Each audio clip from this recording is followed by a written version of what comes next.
This is a Galactic Network podcast.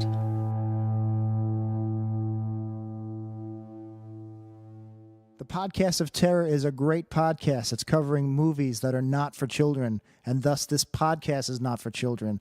The hosts are two adults who will use bad words from time to time. They'll also spoil movies if that's not your thing. So if you don't like spoilers and you don't want to hear some dirty language or some dirty references to dirty parts of your body, then please, please, please wash your body parts better and do not listen to this show. If you can handle it, and I hope you can because there's a great podcast coming up, then please proceed with Podcast of Terror. Burn and fire, burn the fire.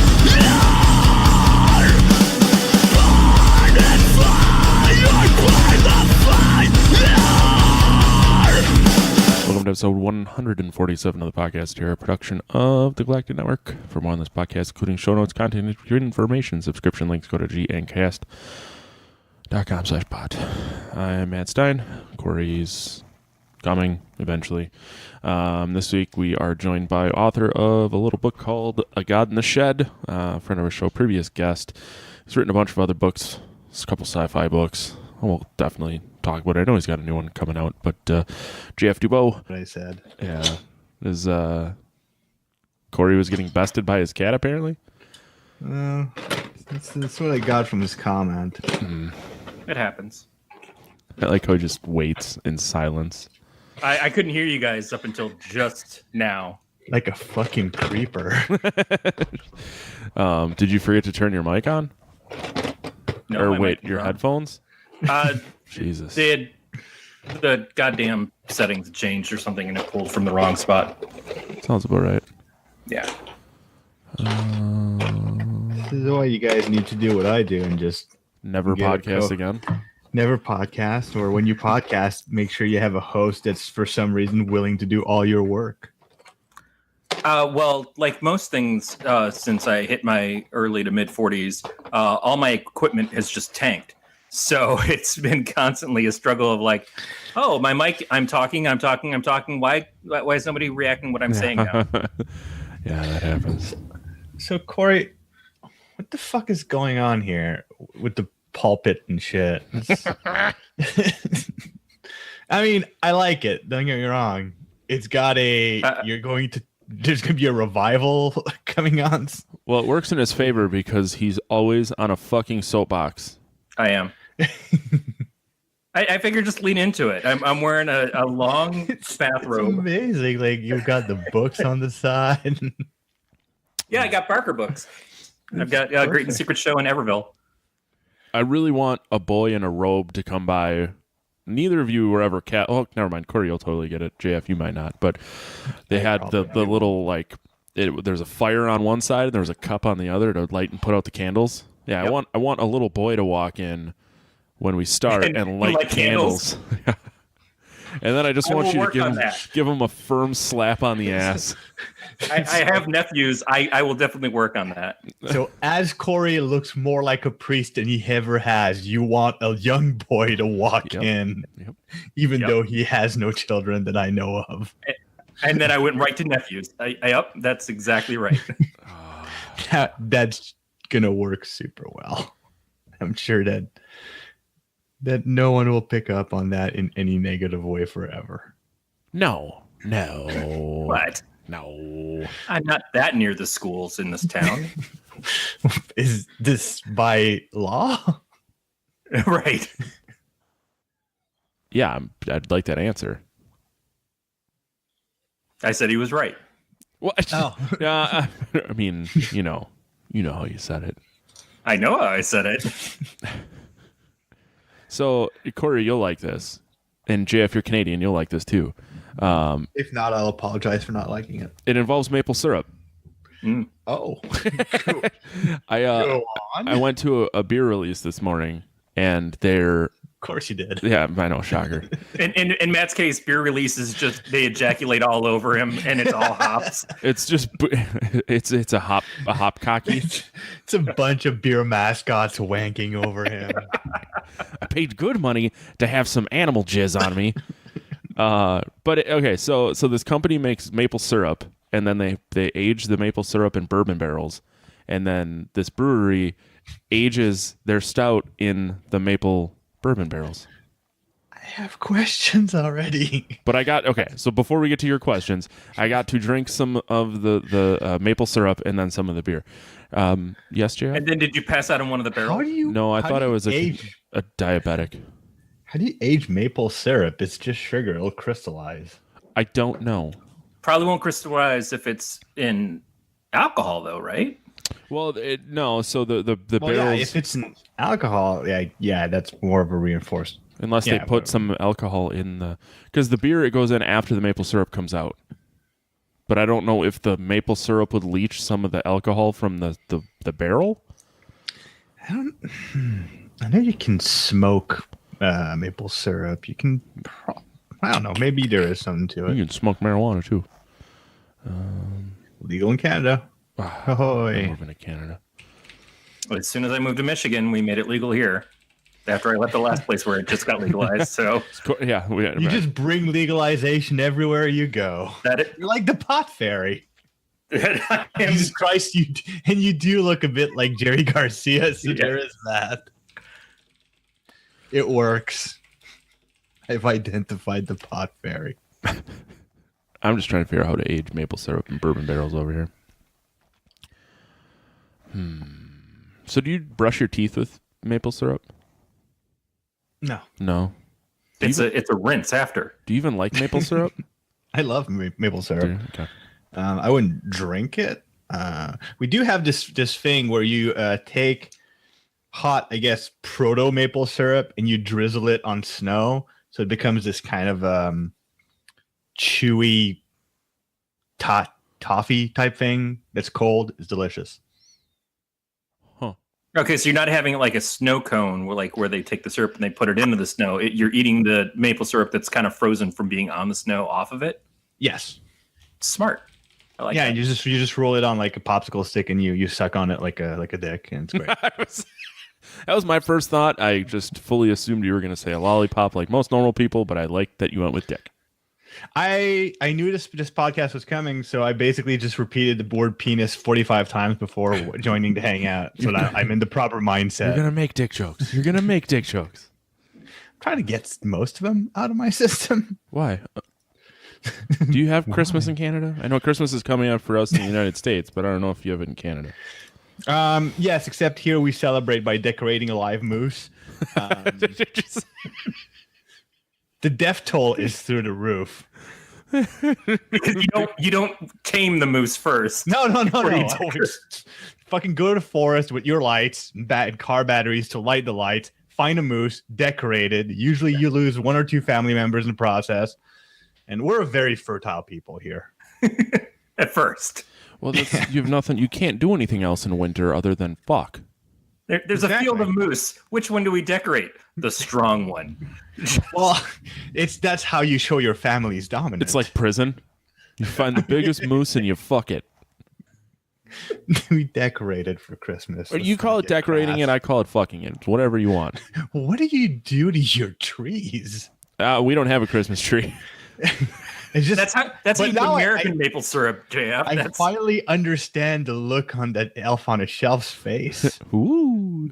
I don't lean for the elf on the shelf. I go for Krampus in the crevice. Oh, Jesus Christ. No. Is that a thing? If not, it should be. It should be. That's exactly what I mentioned it to the wife the other day, and I'm thinking, yeah, if we do that, every picture of elf on the shelf, there should be like some dark corner where Krampus is peering out. I'm sure that's not where Matt went with the crevice or whatever. No, I just assumed that Krampus was in someone's butt cheeks. That is. I didn't even think about the fact that a crevice was an actual thing. That wasn't weird. I'm glad we're already having such a good time. Yeah, we always are. I already started recording, so we don't have to. Yeah, we've been live since I got here. Yeah, I stopped fucking around with it. You missed too much good conversation otherwise. Yeah, like we would have just missed all that Krampus in my butthole stuff. I wouldn't say missing it. There wouldn't be a record of Krampus in my butthole stuff. The world record. The world record. Are you painting miniatures? I'm assembling, but not like things that require concentration. No, I think you mean the podcast isn't something that requires concentration. No, it really doesn't. I need to be on. Like, this is important. I'm on the media. Like, if I'm a media personality, I need to like really bring my A game. So I want to see what you're so saying. mad in 20 minutes when Matt reaches and pulls out his phone and starts. You'll probably have a hard time seeing, but it's these little monsters. Is it for a readying game? for. Yeah. It's kind of like an Aliens vibe to them. And I'm just putting them on these round bases, and it's going to take forever because there's 40 of them. Jesus. Shut up, Corey. I was responding to you saying something about me texting Jack. Maybe if you would text me back once in a while. Wasn't denial, though, was it? I have more friends than just Jack. Yeah, but I'll probably end up texting Not Seth no. at some point, too. Big fucking deal. big fucking deal. I just sit here and text a bunch of dudes on a Sunday night. You know what? Sunday nights are when I get the most done. Did you say the most dong? I said done, but dong is correct too. It can be both. Average dick pics are through the roof. We should. I love that that's a metric. My dick pic per day average next to what's your ADP? My ADP, my average dick pic. Average dick pic. Yeah, it shows up right underneath my daily average screen time as average dick pic. I have a very special Apple Watch that keeps track of all of that. Strokes per day. Wow, you've been jogging a lot. No. Yeah, so speaking of Jack, he challenged me to a 7-day challenge on the Apple Watch, and I haven't done shit. He's only like 200 points ahead of me. And I've been jerking off a lot. No? All right, cool. No surprise to anyone else? Not even remotely. Yeah. I pretty much think that's why all the workout devices are based on the wrist. You're not wrong. Because you can't fit them in your uvula. I mean, most people can't. You probably can. I don't have... Wait, are you going to say you don't have a uvula? I was going to say I don't have an enlarged uvula. Okay. I'm guessing. Yeah, once the scabbing went down, it's back to normal size. Apparently, it's very easy to stretch your pee hole. There was a period of time in which I paid more attention to the ability to stretch body parts when I did my ears. There's legitimacy here. What was that website called? It was like somethingawful.com. No. It was There's a legitimacy because I saw it on a website. No, dude, there was pictures. I saw pictures of dicks. Go on. They did the pain Olympics, so that went in favor of your ADP. This is a long time ago. But yeah. Fuck, I cannot remember the name of the website, but it was like all just body mod forum. Just dicks. It was I think it was Pornhub. I feel like it was probably a Harry Potter fan site, but I went to the Harry Potter con. No, it's called Body Mod Forum or something, or bodymod.com, and it was just all body modifications.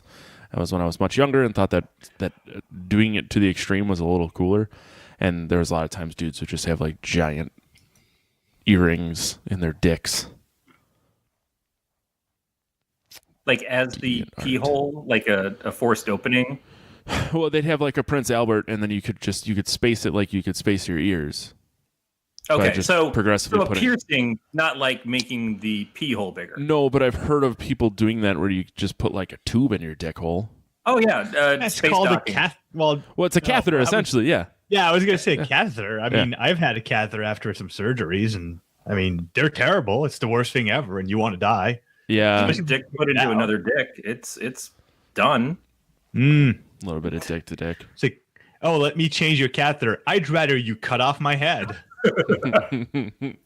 It's a 2-part process, and the second part is worse than the first, and the first is super unpleasant. So the first part for me happened when I was unconscious. Being conscious for the next part was I don't want to hit a nun or a nurse.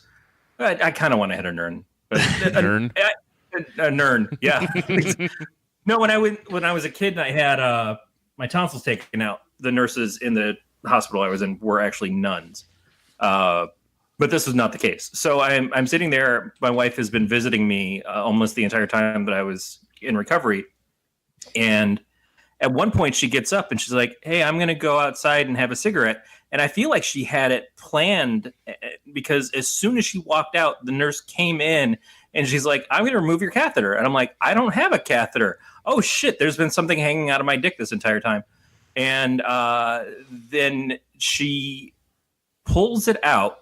And it's kind of like, I don't know how long it lasted, but I think it was the 3 Godfather films. And it was like, I've spent a lot of time with my penis throughout the years, and it's never been a great view, but this was the saddest looking thing I have ever seen in my, it was like, I just want to use the term slurm. Because I feel like that's what it should have been, the actual title at that point. I've described my penis before as looking like a World War II vet. It's just all balmy and like needs a crutch or two. It's not pretty, but this was. It keeps telling stories about. Right, exactly. Keeps telling stories about D-Day and it won't shut up. There's this girl in college I went out with. That was my Vietnam. It's so messed up.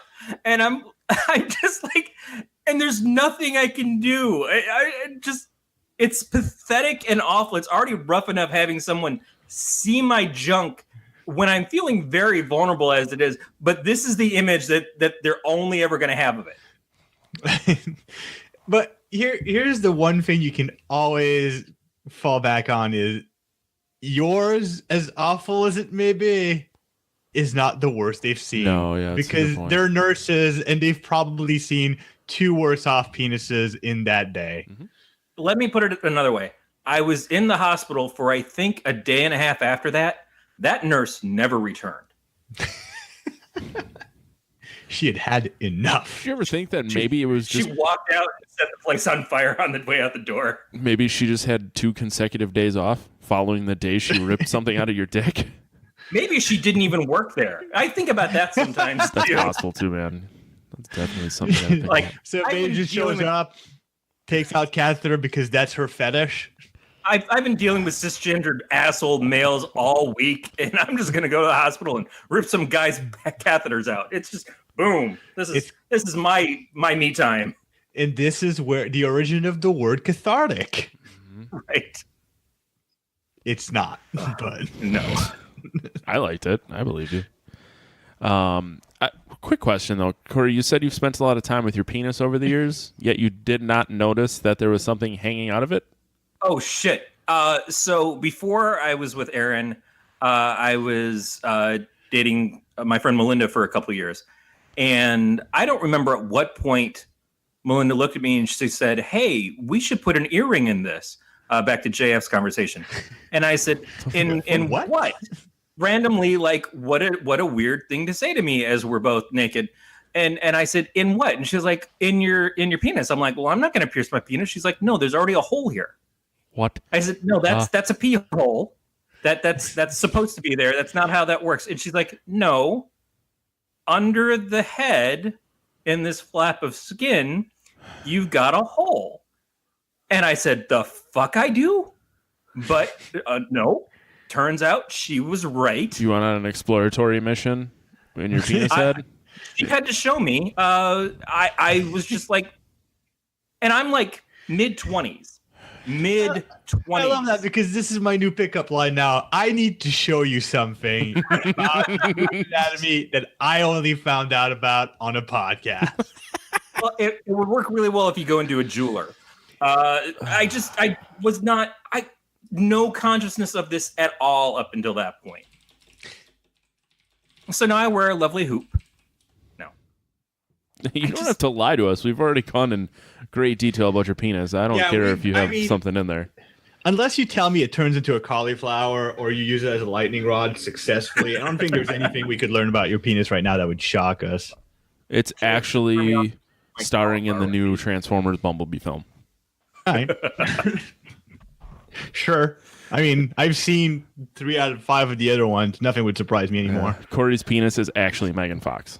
Oh, I thought you were going to say it comes out screaming John Cena.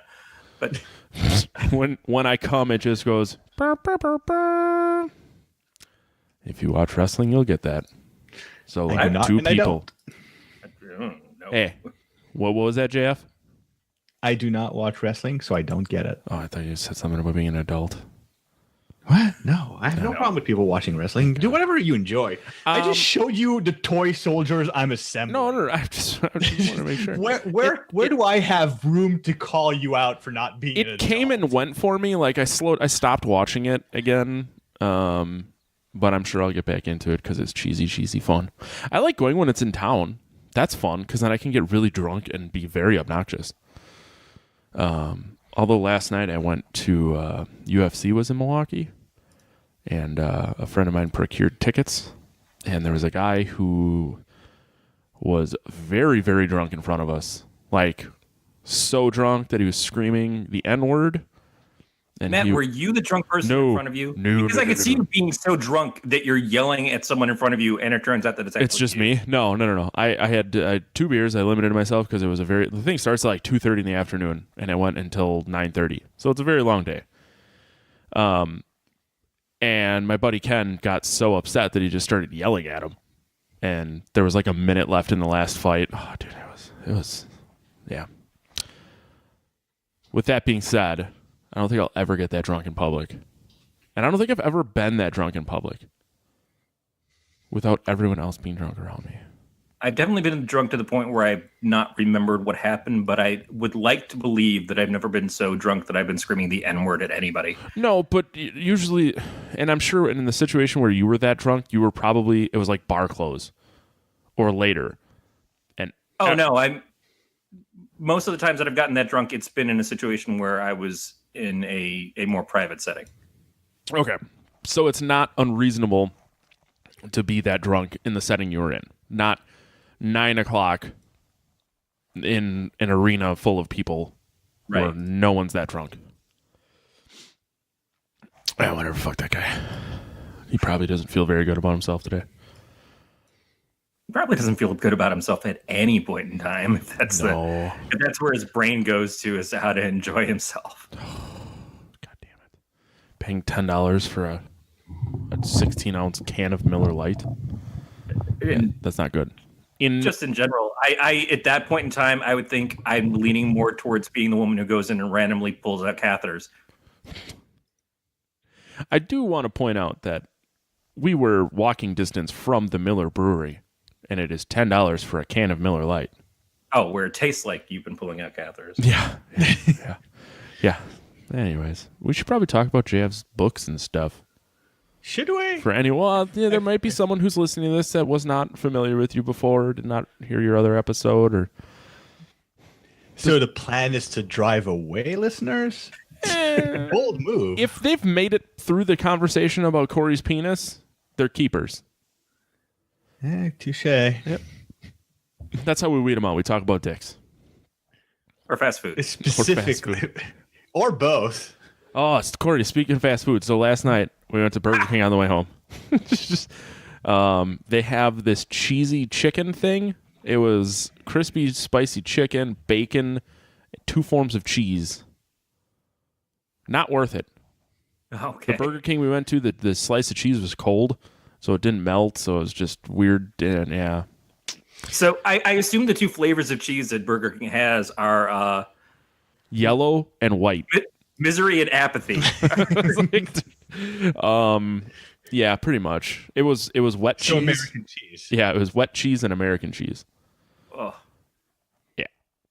I'm a bit baffled. Like I keep seeing, and this is where I really out myself as an old man. I keep seeing these videos that just seem to try to top each other as to the weirdest, most disgusting fast food. It used to be just about like how much bigger can we make the burger, and it's how many eggs, how much bacon can we put in the burger. Yeah. Now today there was one with the burger was on a rainbow bagel with marshmallow, but it's still cheese and meat in there. Can we stop this? Like at what point does this no longer entertain? Like, why is this a menu item? What do you have against consumerism? What do you have against a booming economy? I like gimmicky foods, but there's a line. So the marshmallow. I like gimmicky food that someone taste tested and can say, no, this is actually good. It's not just everything we had in the kitchen. This is food that a 6-year-old makes. Yeah, and that's that's kind of where I was going with that. Is like when you marshmallow and shit. Like, I know peanut butter on burgers are a big thing. I got a buddy who really likes it. I do too. It doesn't sound good to me, but I'm sure it's fine. That's like that. There's that place in Chicago that has all the metal burgers. It's like shit is very over the top, but it's over the top and really fucking good. Like they basically made a turkey burger that was Thanksgiving, which I don't know what you do on the third Thursday of every November in Canada. Go to work. Usually we regret that our Thanksgiving is like a month past. Our Thanksgiving is in October. Oh, I like the idea of spreading holidays evenly across the year, and November is like a dead zone for Canada, which kind of sucks. Like we've got nothing. We have Remembrance Day, but we don't even get the day off to remember properly, and we're not 5 months of Christmas. No, we don't. You dogs. Yeah, that's it's like a double-edged sword in the States with Thanksgiving, Christmas, and New Year's because they're like the last 6 weeks. You're at work for like all of 2.5 days. That sounds terrible. Well, but then when you go back in January, it sucks because it's like because you need to catch up on everything forever. Yep. Yeah, no, I get it. Yeah, like I have not been in my office since December 5th, and I have to go back tomorrow. And then I'm there for 3 days, and then I'm in Madison on Thursday, and then I'm off on Friday, and then it's Christmas Eve and Christmas, and then I'm there for 3 days, and then I'm off for 2 days. And then it's the next year. Sounds complicated. All I know is that I'm not there a whole lot. But you love your job, and that's what's important. Well, he loves his job because he's not there a lot.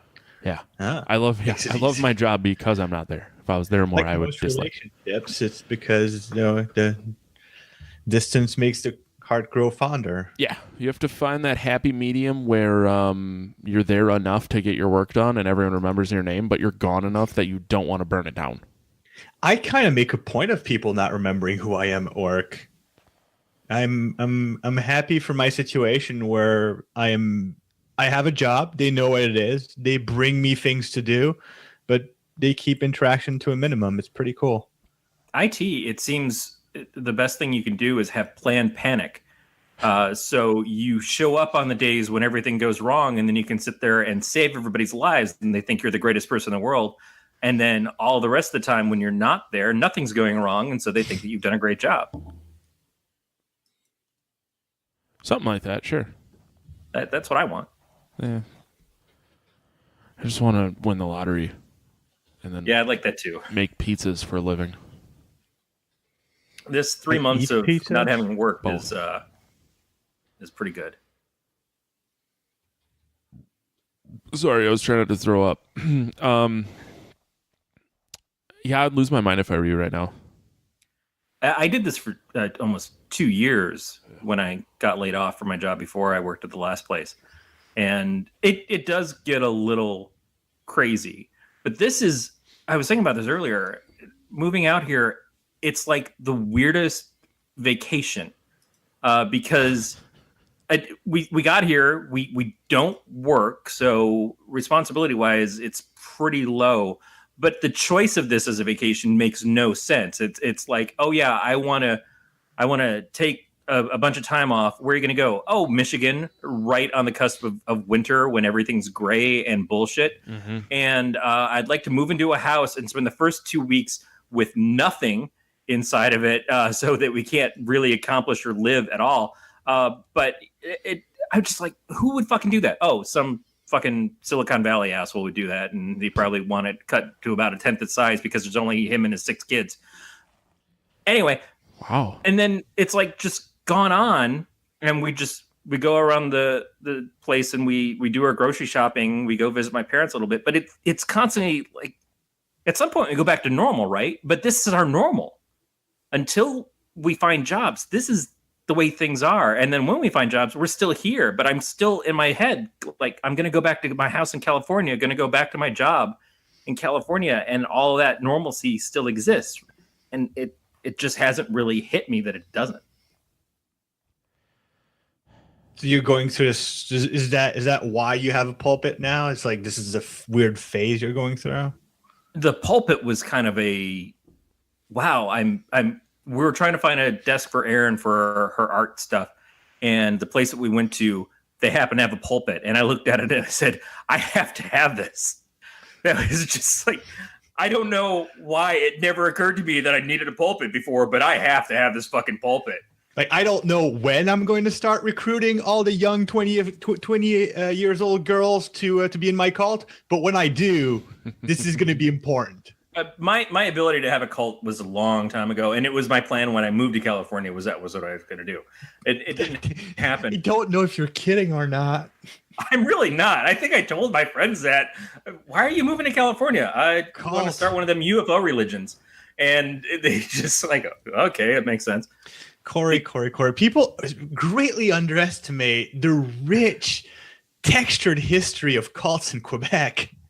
We have some crazy shit here. I just emailed last podcast on the left saying, guys, there's a cult here you need to talk about, because I want to hear the fucked up voices you're gonna make imitating the leader of that cult, because he was weird. We've got I think one of the biggest international UFO cult was born here. We've got sex cults, suicide cults. We got everything. Sex cults. Yeah, I don't have the drive or wherewithal to do a sex cult. Is there a cult about poutine? I keep hearing great things about your poutine. No, that's just a national religion. Doesn't count. And yes, my cult should definitely be covered in gravy and cheese curds. That sounds very American. Sounds like it hurts my heart. And that's the other thing, JF. You gotta understand that in America we don't have universal health care. So it makes sense for our restaurants to try to sell you a coronary extra value meal for $6 to wipe down the population so that we can eventually have Medicare for all. That's the only way it's going to happen. There's too many of us otherwise. I figured that north of the Mason-Dixon line, it's covered in gravy, and south it's covered in ranch dressing. Oh. Yeah, but you got to be careful of those ranches in the south. I know. Oh, God, your country is so both cool and vile. You sound very jealous right now. I'm super jealous of a lot of aspects of the U.S. and super weirded out by others. Like, I love the geography. I love the variety in culture. Like, you guys managed to have 50 different states that all have different cultures, and that's amazing to me. Meanwhile, here in Canada, I think we have 3 different cultures. Like, we have East Coast, West Coast, the prairies. I'm sure some other Canadians will say, no, the prairie provinces have very distinct cultures. And I'm sure that's true. Is it just the way that you say sorry? They're like different Not sorry even. dialects? No. We all apologize for dumb bullshit. But at the same time, like, obviously, like, the amount of stuff that is problematic with the United States is clear to most people. There's nothing wrong with us. There's something wrong with every country. Like, even Canada, there's we get like, oh, you guys have it so amazing. No, we've got shit that's gone wrong, obviously. Like, there's stuff to fix here too. At least we're consistent that, I mean, if you're gonna find something good in one of those separate sections of, like, these people all have this accent or whatever, there's gonna be good people there and bad people there. You know, it's even in California, it's more sectioned out than I think a lot of people realize. They just think California and it's all Hollywood in their brains. But there's a lot of variance between North Cal and Southern Cal. Yeah, I was going to say, most people don't realize that there is a certain California that is different. Right. And then there's a bunch of very rural areas of California, too, that are close to being the same branch as Arkansas or whatever. And it's okay, but the same deal is you go there and you're going to find that there's going to be the people that are exactly what you imagine, and then the people who are very, very opposite of them. And so at least I like the consistency of inconsistency. Oh no, absolutely. And Quebec is very much like that. Like I have a few friends that lived most, if not all of their lives in Montreal, or they moved to Montreal from other places in Canada or from the United States. And they think that the province of Quebec is Montreal. It's all super cosmopolitan. Everyone's very progressive. There's a gay village. Everything is super chill. But the more you move away from Montreal, the more you realize that Quebec is the Alabama of Canada. It becomes ridiculously racist and homophobe the further you move from the big metropolitan areas, to the point that my grandmother was buried this summer. She died the summer she was buried, and they live in the boonies up north. And when my mother was making arrangements, she was asked, well, the preacher is black. Is that a problem? Which is a baffling question to ask someone like my mother or anyone that lives in the city here. Well, to most people, there's racists everywhere, but most of the, a lot of people will think, no, that's not a question that can happen in Quebec. But no, it's a question that happens everywhere in Quebec except in the city. So yeah, it's very much like how you describe California. Like, it's not, everybody thinks it's one thing, but it's quite another. There's a section of people who will have a problem with the fact that the preacher's black. The other section will have a problem that there's a preacher. It just exactly. It's nice that we can always be against each other. Oh yeah, there's always today I just railed into a bunch of people for like all these introvert extrovert things. How only introverts like books. No, I know a bunch of. Why are we inventing new labels to separate people by? Do we need that today? Like, is that really a lack? Did someone wake up this morning and say, there's not enough division in this world? Let's draw a line between the introverts and the extroverts and make it about book and silence.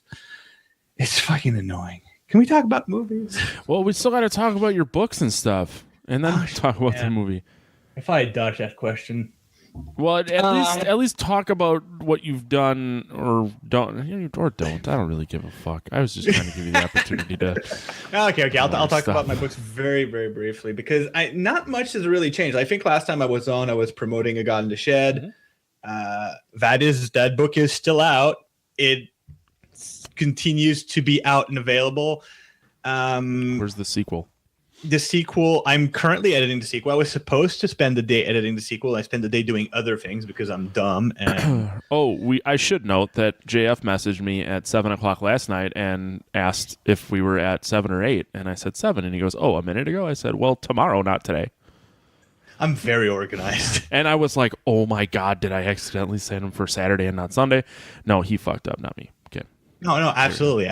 I owned to that immediately. I didn't even have to check if I made the mistake. I assumed I did. No, I just got very nervous because I was obviously at a fighting event. Were you fighting? No, I was watching people fight. Oh, okay. No, a fighting event is our Thanksgiving, JF. Awesome.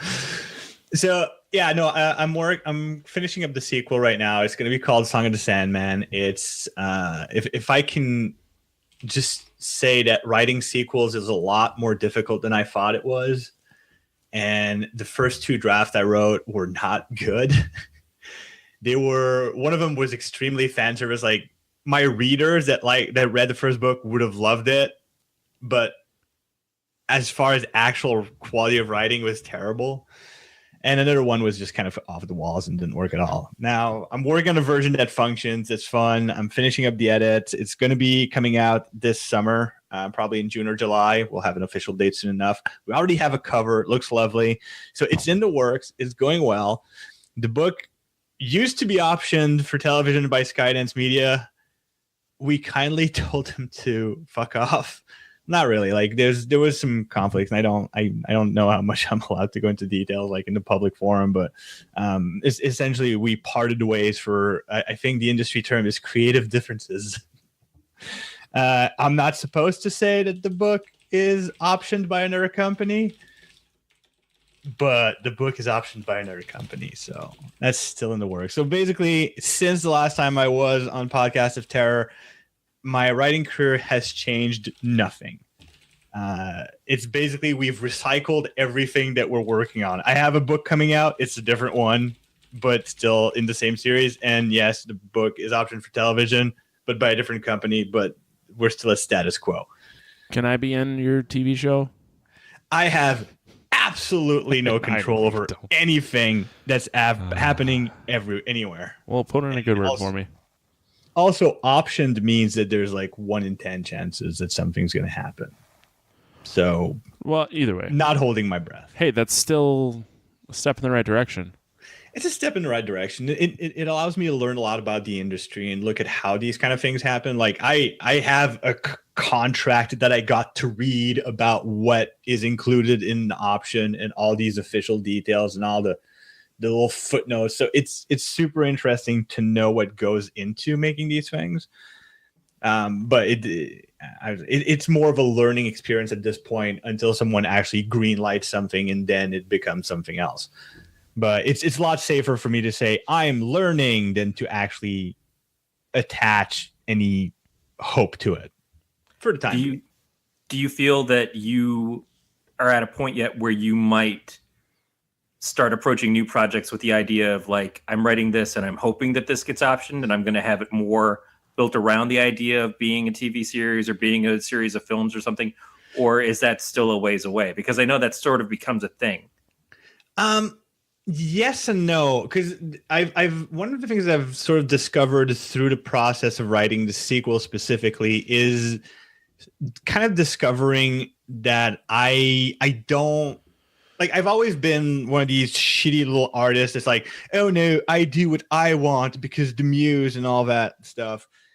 But at the end of the day, like what I obviously, yes, I want to create things that I enjoy creating, but at the same time, I'm noticing that what project I pick to work on might have different audiences.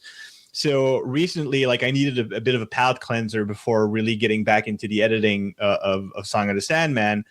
And I started writing a project, and that project to me screams movie. Like it would be a good movie as far as I'm concerned, more than any other projects. But meanwhile, I've got another manuscript that I'm trying to find a place to publish. And I don't know if it's something my current publisher would enjoy because it's a little more, how to say, a little more gossamer, a little more willowy. It's like more literary. It's not something that translates to Hollywood very well. So I know I kind of have the interest in writing both. I don't think I would ever take a project and try to twist it into something meant for television just because I want that sweet, sweet option money. But I know that I can sort of pick projects between various things to match. So let's say someone would ask me, hey, can you pitch us an idea for a television series? I would have the material for it, but I wouldn't take my material and change it for that pitch. Yeah, so it's a little bit like the Brad Pitt thing of where he would do a couple movies that were big blockbusters, and then he would get to quietly do something that was more for himself, that he wanted to do as an actor that he found was more interesting. But then you would see it's like, oh, now I'm going to go make a few paychecks so I can stay relevant. And I get that. I appreciate that. And I know that there's a few authors, some of the people I follow on, they used to be the, I forget what they're old. They're the Story Stop Studio now, but they used to have a different podcast, self-publishing podcast. And the Sean would write a book series that would be like, this will fund them for however long they need to. And then they would do one literary book in between the big series to kind of like, this is the story that we've been wanting to write. This is much harder. It takes longer. It's not going to sell. And then we're going to go and we're going to write something that's about aliens showing up on Earth and stuff. And I like that idea, but do you feel like because you have a name recognition now, and and I'm not saying that you're, Andy Weir or anything in that level of success yet, but you do have the ability to say, I've not only had a book published, but I've also had my book optioned and now re-optioned, as much as you can say about that. Does that become something that gets you in more doors, and so you find yourself picking those kinds of projects? Because it is easy to just say, I write what I want, and I'm following my art, or I'm following my muse, which that's frankly what I do, because I haven't had any success outside of my own writing of just for me. Well, the way I see it, it's the industry is getting very complicated. Like you have to look at it. I look at it also kind of in a chronology of my career. There's a portion when you're starting off where you can write whatever you want because nobody cares. So you're better off writing what you feel like writing, because that's how you're going to find your own voice, and that's how you're going to explore your own style. But then when you start getting some attention and publishing a few things and sort of getting actually into the industry, there's a long stretch of time, which could last the entire rest of your career, where you can't simply write for yourself. Hopefully you've established your voice and you got your foot in the door because of that voice early on. But the moment it starts becoming about money and that it becomes a bit more of a job, you have to think of your audience. And that's one of the things about writing the sequel to God in the Shed, was I had notes from my publisher, and I need to keep in mind that other people are investing in this, and it's not just about me. It's people that are putting time, effort, and money in trying to make my vision come true. So I need to take that vision seriously. And yes, I can still write what I want, and everybody encourages me to do that, but to do it in a way that is going to take their interest at heart also. So that period can last forever unless you become super gigantic, and then you kind of become that Brad Pitt where you can call it your own shots. And at that point, then you go back to being able to write whatever you want because you're Stephen King, and it doesn't matter what you write. People will publish it and they'll like it, or they'll pretend to like it because it's toxic to say they don't. Beat just made a point that I was going to say too, which is the Richard Bachman books. King started writing stuff under a different name because he wanted to, I assume, to escape being just Stephen King. J.K. Rowling did a book under a different name, and that book probably would have gone undiscovered for years if it hadn't finally been picked up. Hey, J.K. Rowling wrote this. Well, and the thing is, I don't think you can, as an author, ever really go back to zero, because you're already in the system. You already, like, the moment you've published a few books and you're someone like J.K. Rowling or Stephen King, if you write a manuscript and you put a different name on it, you already know who to send it to. Like, you're not starting at the bottom of the barrel. You still walk in with all your contacts and your experience. So you change the name on it. Yes, that puts you back a few steps, but you're not starting from zero. You're C. Thomas Howell's Soul Man. I'm not sure I get that reference. Good. Nobody needs to get that reference. Matt seems to have gotten it.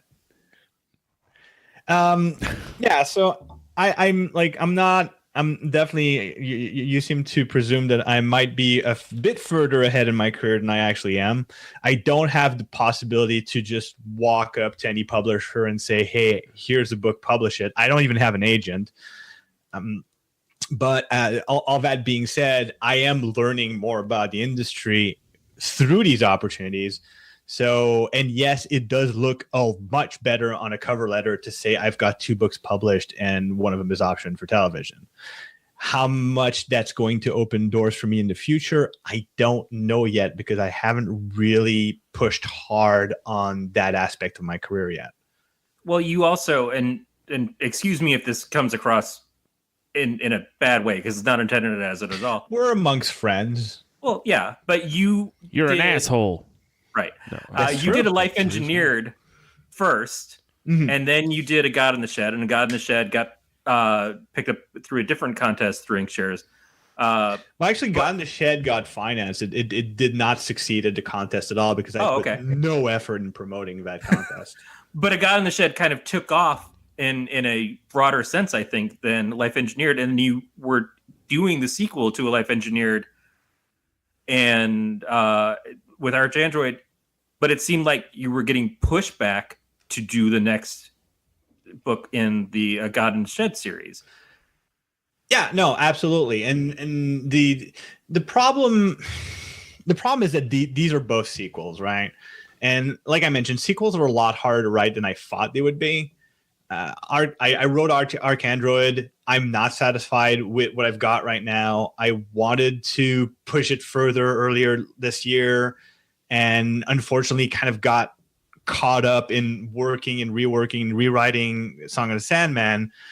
And the thing is, right now, my publisher is more interested in publishing Song of the Sandman because we have a certain rhythm to keep to sort of feed the Hollywood machine. Also, if they do go to series with this, I can't have I'm not J.R.R. Martin. I can't J.R.R. Martin my way out of it.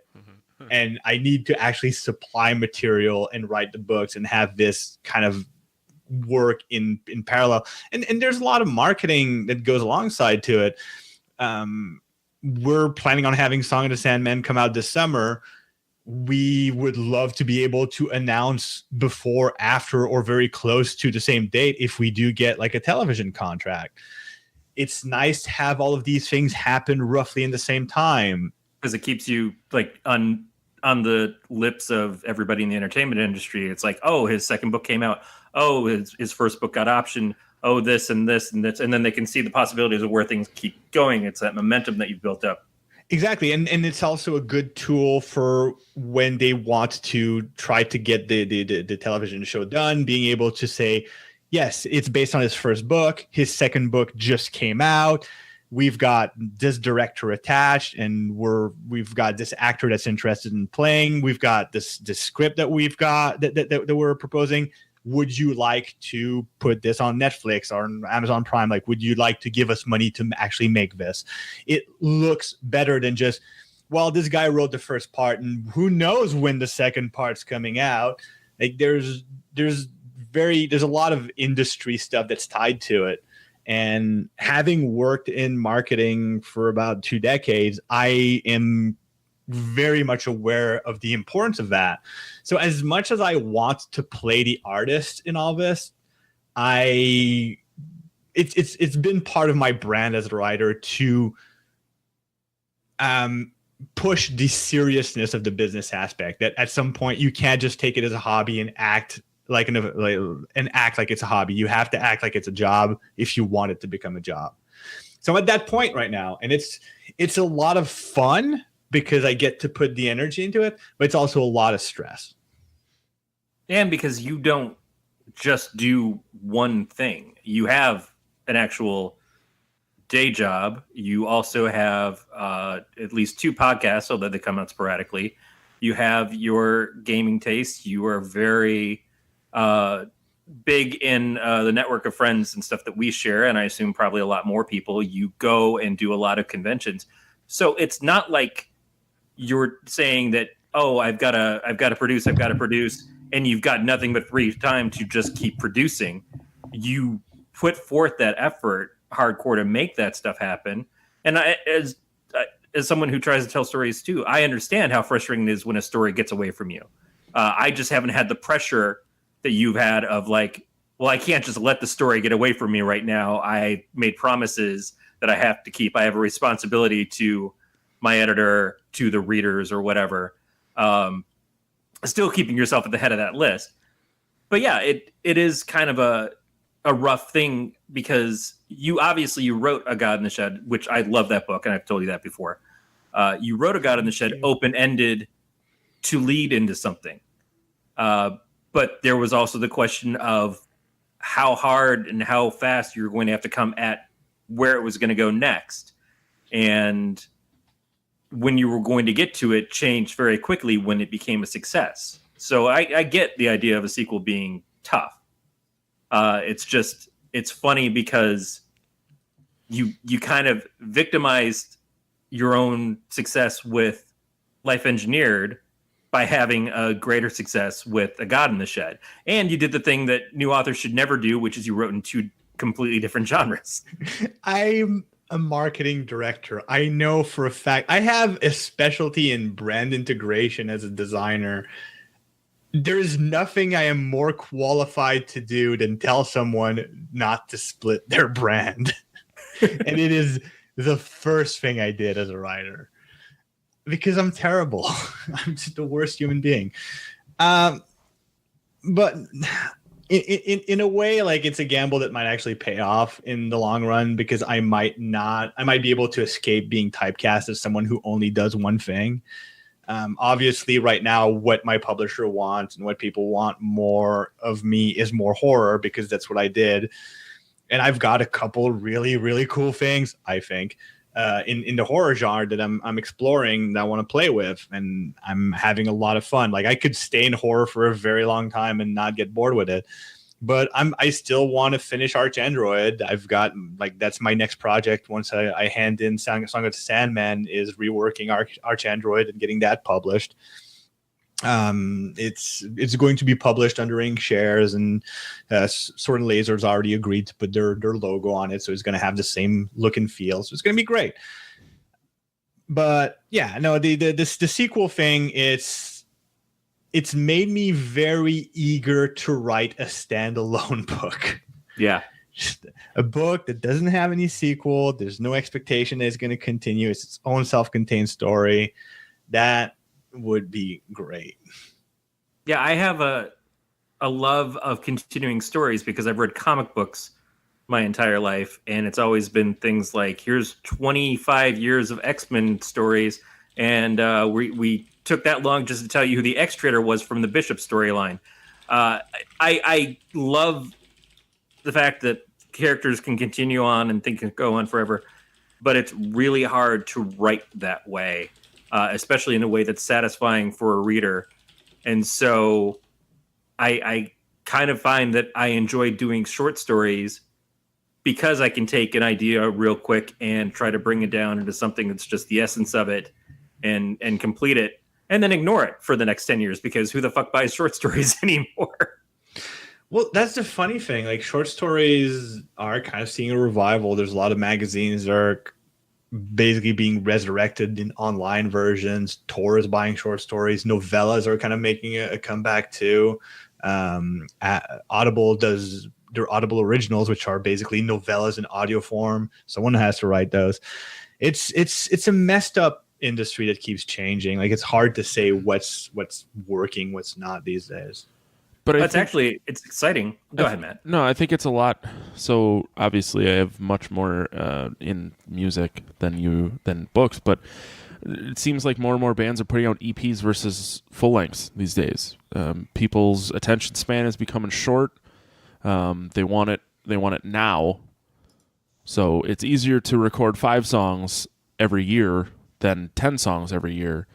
And it's easier to listen to 5 songs right now than 10 songs. So to only have to read or listen to a novella, or only have to watch 5 or 6 episodes of a TV show and be able to do it all right at once, seems to be more of what people are going for than waiting 5 years for, a 700-page book. Yeah, I think what we're seeing actually is people are enjoying the fact that there's variety. Like, people still want to binge like 3 seasons of 8-episode shows, but they also want to be able to watch, like you say, like just 5 episodes of something and be done. We want to have options. And basically what that means is that a lot of the stuff that we never got, now we're getting, and it seems like that's the hot stuff, but it's not like the other stuff is going away either. No. By no means. Beatmaster said blame Spotify and listening habits, and he is 100% right. Spotify has ruined it for everyone, and even me, and I don't know, JF, with you and Corey, you guys as writers, like, I don't know if your listening habit or your reading or whatever habits have changed given the new way to consume media, but I pay for a Spotify membership and I stream all my music, but I still buy physical copies but my primary is listening to Spotify, even though the artist gets nothing for it. But I also still go to shows. Well, it goes back even further than that, though, because it was Apple's the one who said we need to be able to sell singles as opposed to whole albums. We need that flexibility. Well, they used to release singles on CD. Right. Yeah. And it goes back to when people used to buy albums and then started selling them back to music stores. And that economy changed things a lot because people were buying it for one or two songs, and they would listen to those two songs to the point where they got enough out of them, or they copy them over to their computer and then they'd sell them back, and that tanked the industry. It certainly makes sense that shorter albums, something quick through, being in someone's headspace as a like constantly new things from them makes a lot of sense, because then you don't get forgotten. It used to be that albums would come out every 5 years for artists, at least in the U.S. And then in now you have to, if you're not on a 2-year release schedule, people are going to forget who you are. Right, but it's also because the way that we make that stuff is a lot different now. Because it used to be you had to get a studio space, you had to have a producer, you'd have to book time with whoever and get all that, and then the band would get together and write a bunch of songs over a couple of months and try to get that stuff recorded. And then sometimes it wouldn't work, or they do something wrong and they'd have to go get another studio space and do it out. And Notorious Drunks aside, it was a huge deal to make that happen. But now you can sit in a garage with Pro Tools and make an album and do it all your own, or you can sit and make shows every week and do a podcast, or you can write short stories and publish them to Kindle Unlimited and just keep putting stuff out there. People can read it off your blog. You can do what Andy Weir did, which is write a book chapter by chapter and publish it online and build up an audience. And then everyone gets excited when the book actually comes out, if it's good. And there's so many differences into how the mechanisms of making these things has changed. And on top of that, there's a hunger for content, because we're constantly in a space of, I can listen to this on my phone, I can listen to it in my car, I can watch it on TV, I can watch it on my tablet. You're never you're never in a quiet area, because you constantly have something that can fill up that quiet. Thank God, if I have to hear my thoughts. The interesting thing, and I did way back when I applied for a job as marketing director for a company local here that does webcomics. So I wanted to understand what that would imply, and I did a bit of a market analysis as to how successful webcomics monetize. And one of the things I discovered, like most companies, they will sell you a product, and then to attract you, they will give you merch. IT is probably a good example. You go to an IT trade show, you walk out of there with 5 lanyards, 2 water bottles, a bunch of mouse pads, and a bunch of shit they give you. They give you all this stuff so that you'll spend time at their booth and they can sell you other crap, like actual software. Meanwhile, if you look at creative content, webcomics is a good example, but it also bleeds into music, is they give you the content. It's like, here, listen to my music on Spotify, and I'll make like 1/10 of a cent every time you listen. So it's not real money. And if you really like it, buy my t-shirt, headgear, water bottle, and come to my concert. It's basically, I'm going to sell you the merch and the promotional items, but you can take my product for free. And it's the same thing for webcomics. Like, anybody's going to try to charge me for a webcomic is not getting my traffic. But if I really love your webcomic, I'm going to buy the print version, and I'm probably going to buy a bunch of tie-in gear.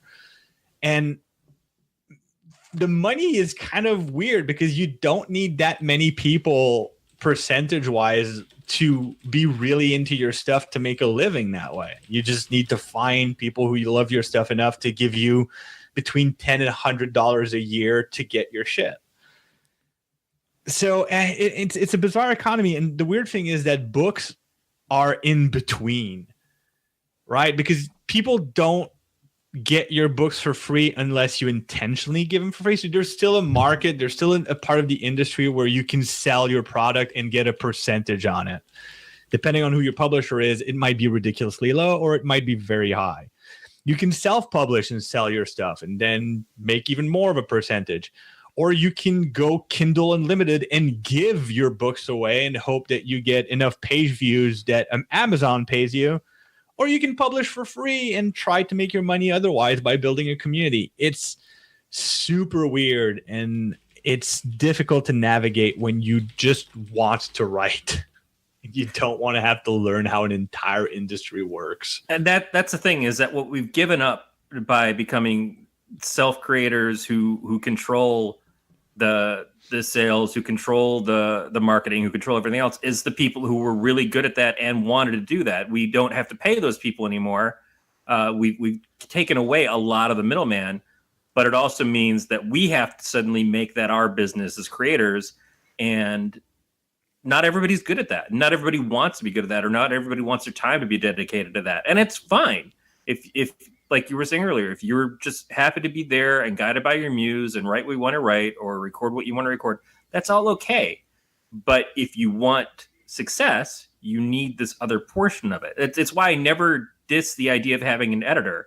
The concept of writing is great, and the freedom of, like, I just make the story up and go with that. That's beautiful. But if I want people to want to read my shit, yeah, an editor is kind of fucking important. And a lot of self-published writers don't think that's true.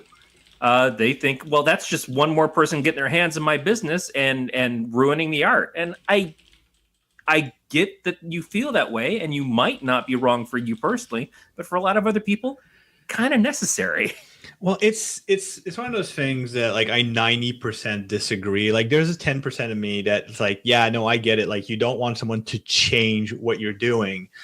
But the thing is, unless you're really, like, I say, if you're saying that you're writing for yourself, then fine, write for yourself and read your own thing, and that's great. You have fun. If you're writing for an audience, you can sure pretend that you're writing for yourself and just giving people the privilege of experiencing you. That's also great. It's not, it's stupid, but whatever. If you're writing with the intent that other people are going to read, you probably, like, there's nothing wrong with testing that with someone. Now, the fun thing when you're an illustrator is, I'm going to do a full illustration, see how people react, and then adjust for the next one. Books take longer. So you can do a sketch, a first draft, and then have people critique it and adjust. And you don't, and that's another weird thing. Like, you get an editor, what an editor tells you to do, let me correct. An editor doesn't tell you what to do. An editor gives you suggestions, points out things, and tries to guide you in a direction. But that direction isn't, like, a good editor will read your first draft, understand what you're trying to accomplish, and help you accomplish it better. And what they tell you to do they're not orders. Notes aren't commands. They're conversation points. A good editor is, you're having a dialogue with him. When a good editor that says, hey, this character, I really don't think that his dialogue works in this chapter. He's not telling you, hey, change the dialogue, or I flipped the table and quit. He's saying, explain to me why he's, like, you can have a dialogue with the editor. Like, the editor says something you disagree with, you can say, okay, well, why do you want me to change this? And maybe the suggestion they give you isn't what you want to do, but if they explain why they think you should change it, you can change it in a different way that suits you, but also solves the problem. So, I mean, it's an artifact of having been in marketing for a while, having been an artistic director, and basically given that kind of feedback to the other designers, that I understand that the goal of an editor isn't to change things to make it their own. And I wish a lot more writers would understand that, because that would reduce a lot of friction. There was a problem with some editors, especially at big publishing companies, where they're all part of the same conglomerate, and it is. And when you look at what Hollywood does with the amount of films, it's like, oh, we want you to make a movie that's like this, or we want to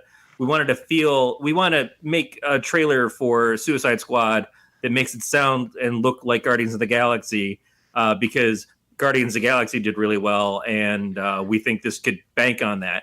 And there is a case to be made for sometimes the people who tell you to change your art aren't thinking with your best interest or your art's best interest. They're thinking of the bankability for them. But that's why you have to find a good editor. And even if you don't have an editor, that's where beta readers comes in. That's where having your friends that you trust checking your stuff comes in. It's always better to get a second opinion. It's just how valuable that opinion is, because you're going to wind up hearing shit from somebody anyways when you get to the YouTube comments or the reviews on Amazon. And that person is going to be an asshole. Someone down the line is going to shit on your work. And the worst are not the people who hate your work. It's the people that find actual flaws. And you want the people who like your work to find those flaws before the people who hate your work find them, because then you can correct them in advance. But I mean, you're right that there are editors that are going to try to change things, and those are bad editors. And yes, there are people, like, especially when there's a lot of money involved, that are going to try to change things to make it quote unquote more bankable. And those are not necessarily that they're bad at their job, more like that becomes kind of complex too, because the moment this is like writing a book and producing, say, something for television or movies is different, because writing a book, you're an artist and you have a support staff, if you will, in editors and publisher.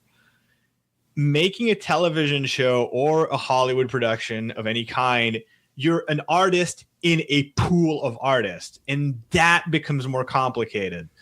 Because, for example, I wrote A God in a Shed. Now it's in the hands of a couple of screenwriters who, if the show gets made, are going to be writing. They'll be writing the pilots. They'll be writing they're going to be the showrunners.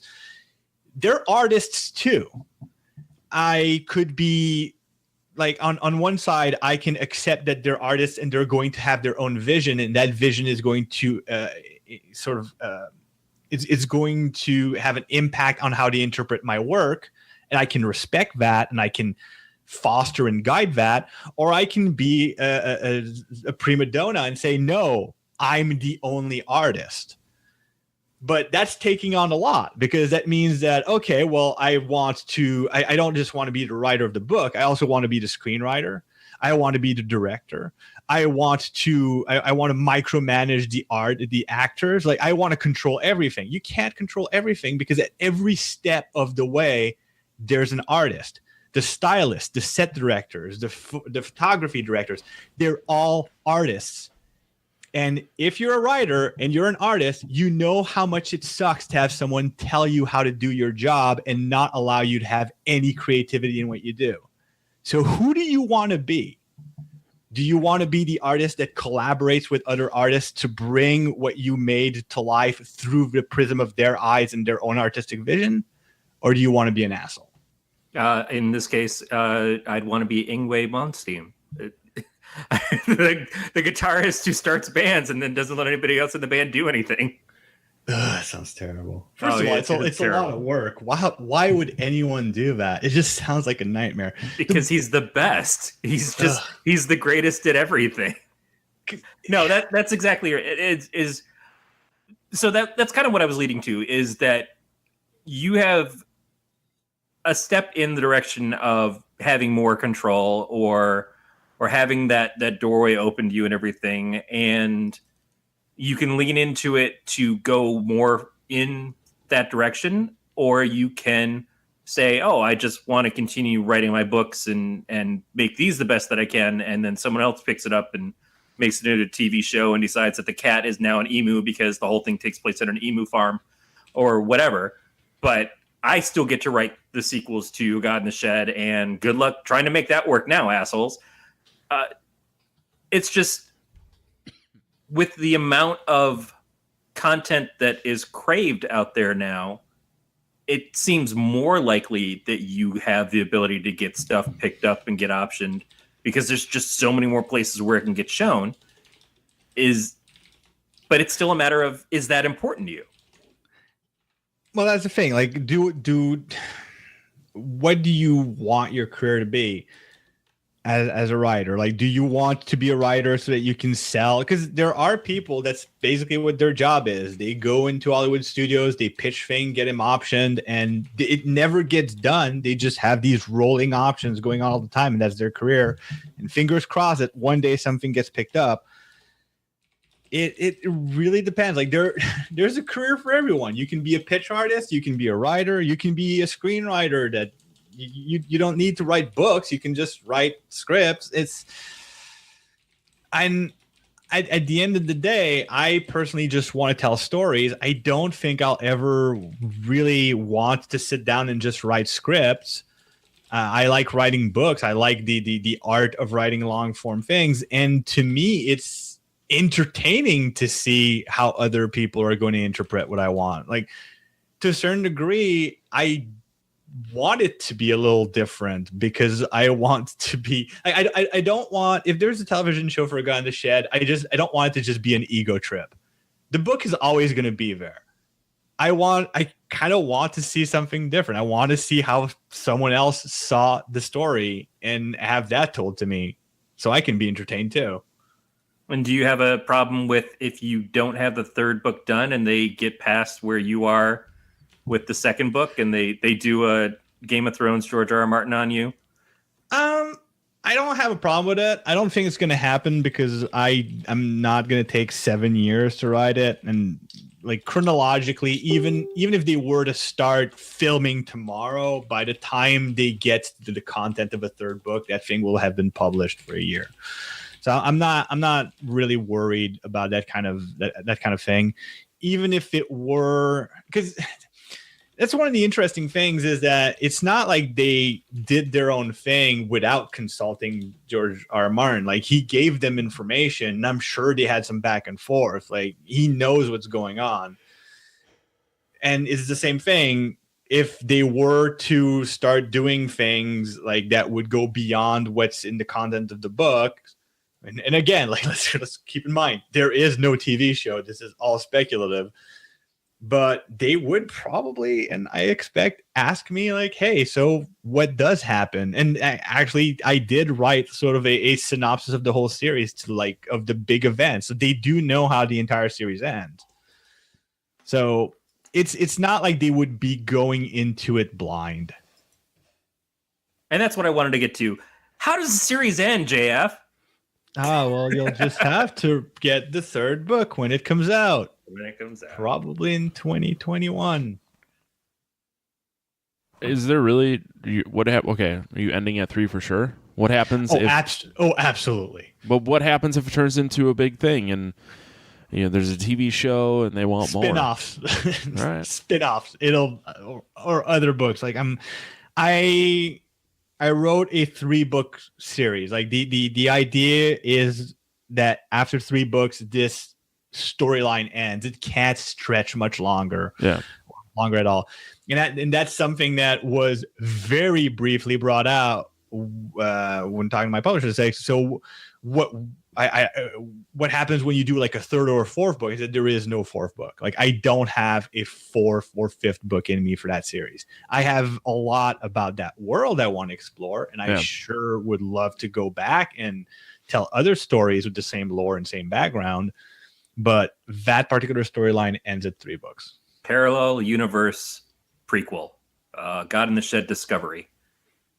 Can we get a triple X adult parody too? Oh God! I've seen pictures of some of the weird parody porn stuff. It shows up sometimes. They're fucking great. There's some demonic Pikachu thing that I saw in a BuzzFeed article or whatever, and all I'm thinking of is the cat. And oh geez, why did you go in that direction? Because it's the only place to go.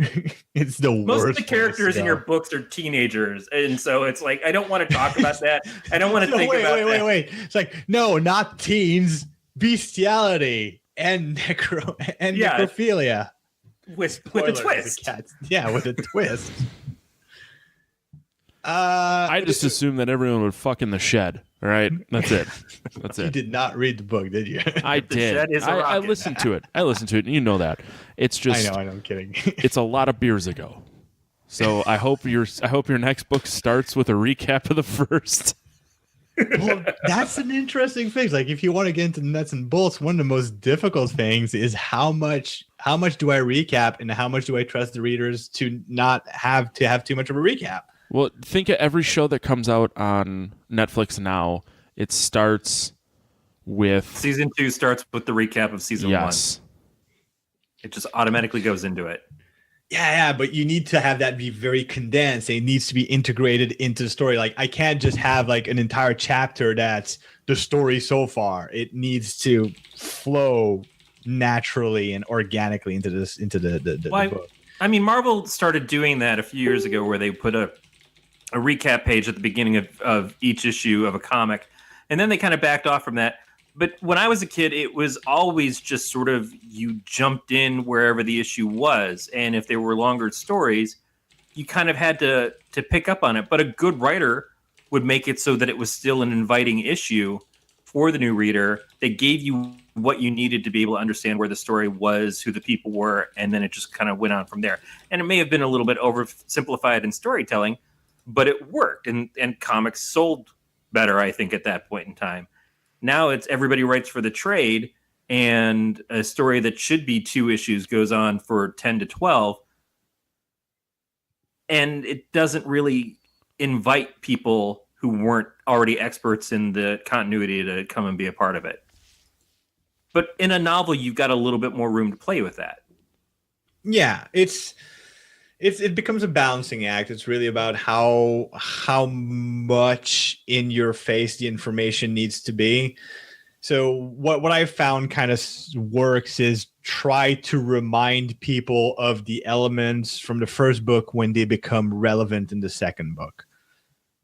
Which is weird because it also allows me to get away with not touching on certain points that aren't relevant to the second book that were unresolved in the first one. So there's certain things that don't necessarily get a nod in the second book until the third book because they just don't have any impact in the second book.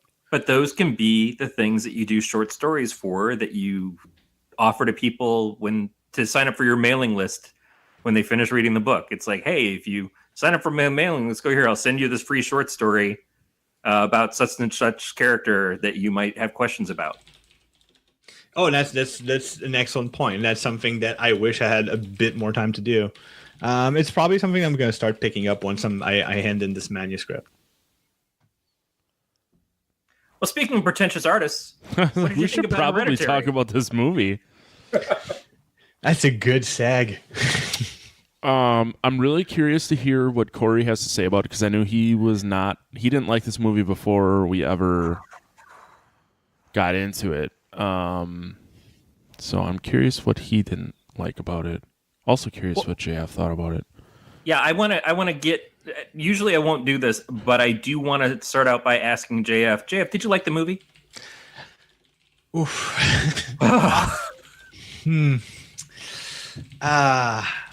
No. Okay, so that's where I want to start because, unfortunately, and I've been saying this, Matt, for a while. Right before I moved from California out here, we were trying to sell my house, and I got incredibly sick. I got a lung infection because of the massive amount of fires going on in California, and I couldn't go to work. And I'm staying in bed, and I'm talking to a doctor, and then I get a call from our realtor. We got a text from a realtor saying, "Hey, we're going to do a house showing. Can you be out of the house between 1 p.m. and 4 p.m.?" And I am sick in bed. Aaron's off, and it's like, we have to leave because we're trying desperately to sell our house. And somehow a sick nerd in or one of the rooms is not a selling point. Right. Yeah. They don't want you in the house when they're showing it to other people. No, I get that. It's weird. And Matt, I think, remembers this or told me a story about when they were looking at houses and somebody was just asleep in the bed. That's great. Yeah. So Yeah. so we had to leave, and Erin had been talking about this movie Hereditary that she'd been hearing people go on about, and so we went to a theater that we don't normally go to. That was kind of like the downtrodden last bastion of independent films because they don't have air conditioning and everything is really sticky. And we went to see this movie, and I'm not in the right headspace for it, and it's 2 hours. And it's not at all what I was thinking it was going to be, which was very limited. I didn't know much about it going in, but I expected it to not suck. And so we left. And the first thing Erin always asks me when we leave a movie is like, what did you think? And I tried to not say what I thought until she said what she thought, so I didn't discolor her opinion of it. She's like, that movie was a piece of shit. It was 2 hours of staring at a piece of shit. And I'm like, that's kind of how I feel. I wanted to make sure it wasn't just my mood. I hated it. So I'm giving you this to say I really wanted to do this film when we had someone on who loved it and could defend it. I feel bad not doing that. I can defend a piece of it because I didn't think it, I didn't hate it, but I didn't like it. There's a lot that they did wrong, and there's a lot that they did. Well, there's some that they did right. The performances of some of the actors was really good. Shockingly, like the kids did a better job than the adults, in my opinion. Millie Shapiro, who plays Charlie, is super creepy, and I think that's why they put her so much in the trailers, even though her role is minimal. The other kid did a fairly good job of what's his name, Peter. Did a very good job with the role he had. I think what bothers me is I think the director just absolutely just messed it up. Like he had a bunch of visual ideas that he wanted to play with, and he shoehorned every single one of them into this movie, whether it made sense or not, and that killed it. Yeah, it was his first major film directing. He also was the writer of the script. So this is the artist who is in charge of his own vision and everything. And that's fine, but I agree with you. And there were specific things that even on a rewatch I was like, "The fuck you thinking?" But we'll get to those. So how are we dissecting that? Matt, what's your opinion? I have a feeling this was not a Matt Stein movie. No, I had talked to, obviously Corey and I had talked about it. Wait, did the discussion go something like that, like this? Like, JF wants to do Hereditary. No. Yeah. When you mentioned it, I was like, I really wanted to watch this, so I was up for it. I knew Corey didn't care for it, but I had heard other people thought it was great. Yes, a lot of people, and it's rated very high by critics. The audiences, not as high, but I don't believe that shit anymore. Right. No, critics have very long ago expired all credibility. There's zero reason to give a shit what critics have to say about anything anymore. Mm-hmm. Well, let me step back for a second, because a couple of people, Melissa, who runs Horror Geek Life, I think is a big fan of the movie. I want to say Anthony is a fan of the movie. Anthony Rouse, who is a filmmaker and artist and everything. Two people that I respect immensely. And come at it, I'm pretty sure, with a different eye than what Matt and I do. And that's one of the things that I love having discussions with Melissa or Anthony or whoever about stuff is that they do see these things from a different perspective than we do. And that's why I always say that Matt and I are not film critics. We're just two guys who talk about shit like horror movies and stuff and say whether or not we like them. The problem I find with film critics, and this kind of goes also with book critics, but film critics more, is they have a business to run. And this is why I kind of like smaller book critics and film critics, those that don't have as much of a bottom line, because now, and you see that, like, you see that a lot, especially in superhero movies. You have to hate the movies that your audience hates, and you have to love the movies that your audience loves. Like you can't give your own opinion as a critic anymore. And that's why critics are worthless now, because they're just trying to hold up a mirror to their audience instead of actually voicing an objective evaluation of the media they're judging. So that's why I say that critics are worthless. I also think the industry is so different now, because it used to be that it was important to hear from a critic because going to the movies, it was a bigger deal. It was more of a dedication to go see a film.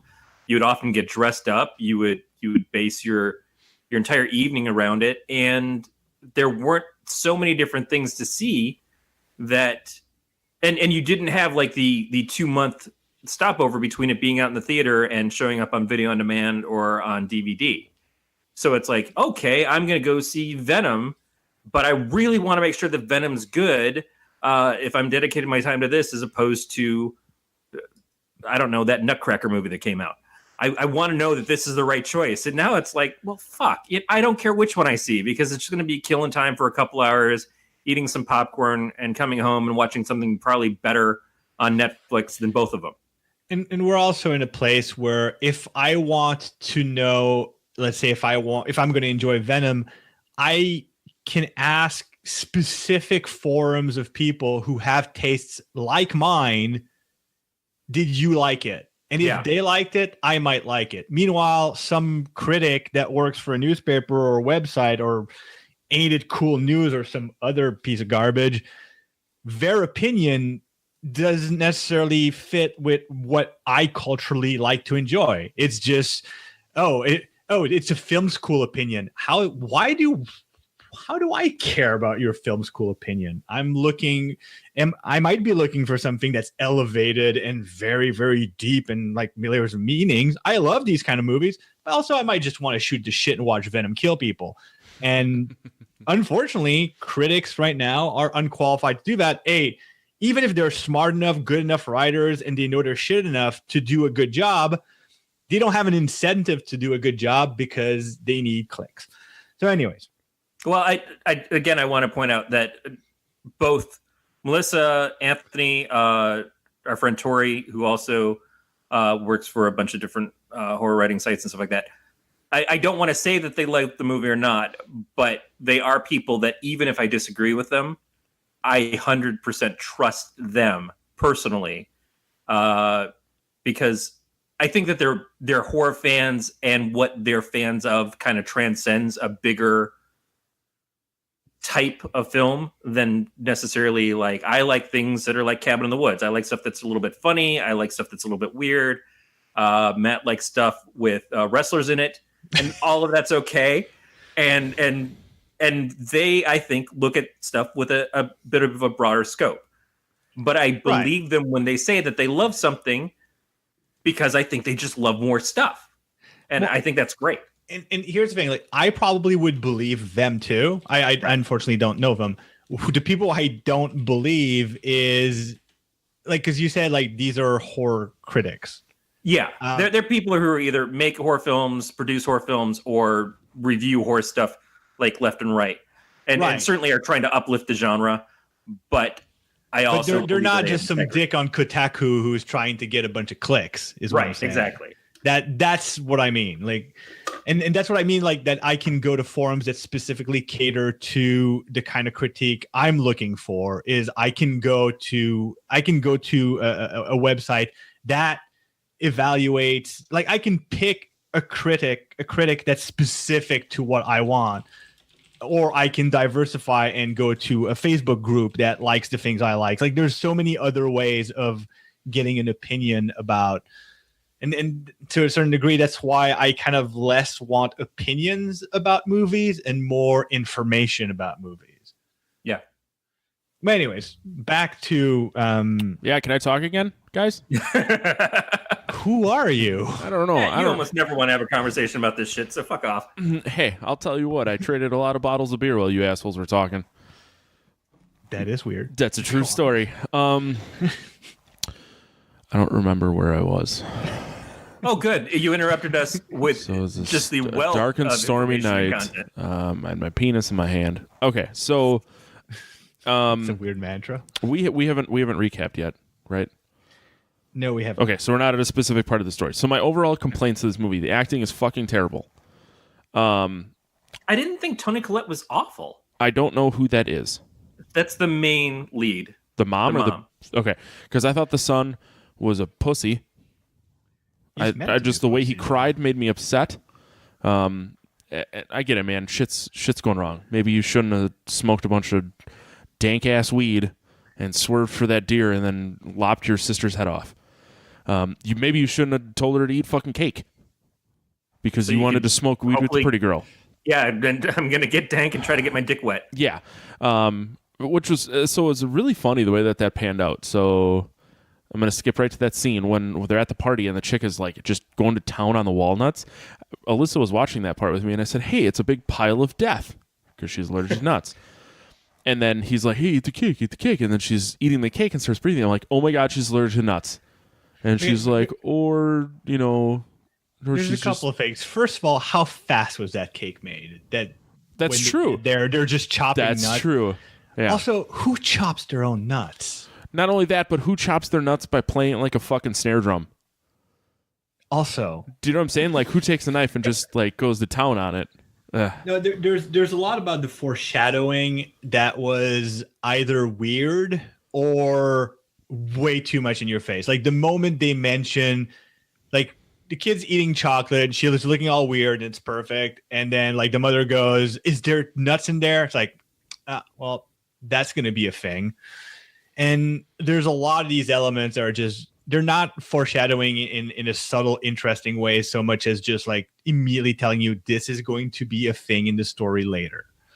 But one thing that does the opposite of that for me, which is the mom making the miniatures, being the artist who's a miniature Never pans out. never pans out. It's Never like delivered. None of it. Oh, and as a miniature painter, I was very upset with almost every one of these scenes. Oh yeah. There's so much. First of all, I mean, and I get it. Like, if you're a set designer, the brushes that you have on hand are not meant for details. You're building sets and you're building props, and these are large and they're not meant to be seen in detail. But when you have a close up of her using a dollar store cheap ass acrylic fiber brush or whatever, like just the worst freaking tool, and we're supposed to believe like she's even got like the little goggle thing that almost no miniature painter ever uses so that she can see more detail, but she's using like a terrible brush. It just annoyed me so much. Like I nerded out so hard at that. I pounded on my desk like, no, you don't get to wear the glasses that make you see detail and then use what is essentially a wall brush to paint your miniatures, you fool. It's terrible. Okay, now I'm incredibly glad that JF chose this movie to watch. I was so upset. There's so much about like the miniature thing did not work at all. All right. Not in a hobby way, not in an architecture miniature building way, nothing. Well, that's the thing. Like, they didn't give an explanation as to why she did it. Although it seemed like you were just supposed to assume that it was like some sort of cathartic way to handle her sads.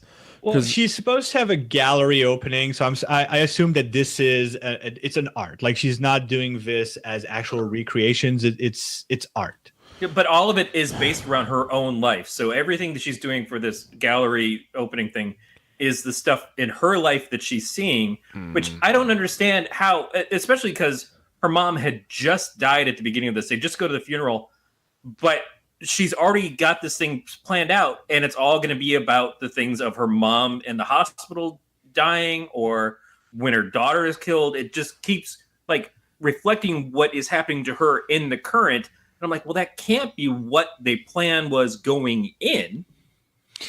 The timeline is very fuzzy. Again, like the director did a terrible job of this. The timeline is super fuzzy. These things, I think it's supposed to be on a much longer timeline than what it's assumed. Like, it feels like the movie happens in about a week or two, but then it's sort of mentioned a couple of places that it's over a few months, and it's very fuzzy. Like the chronology is not very clear.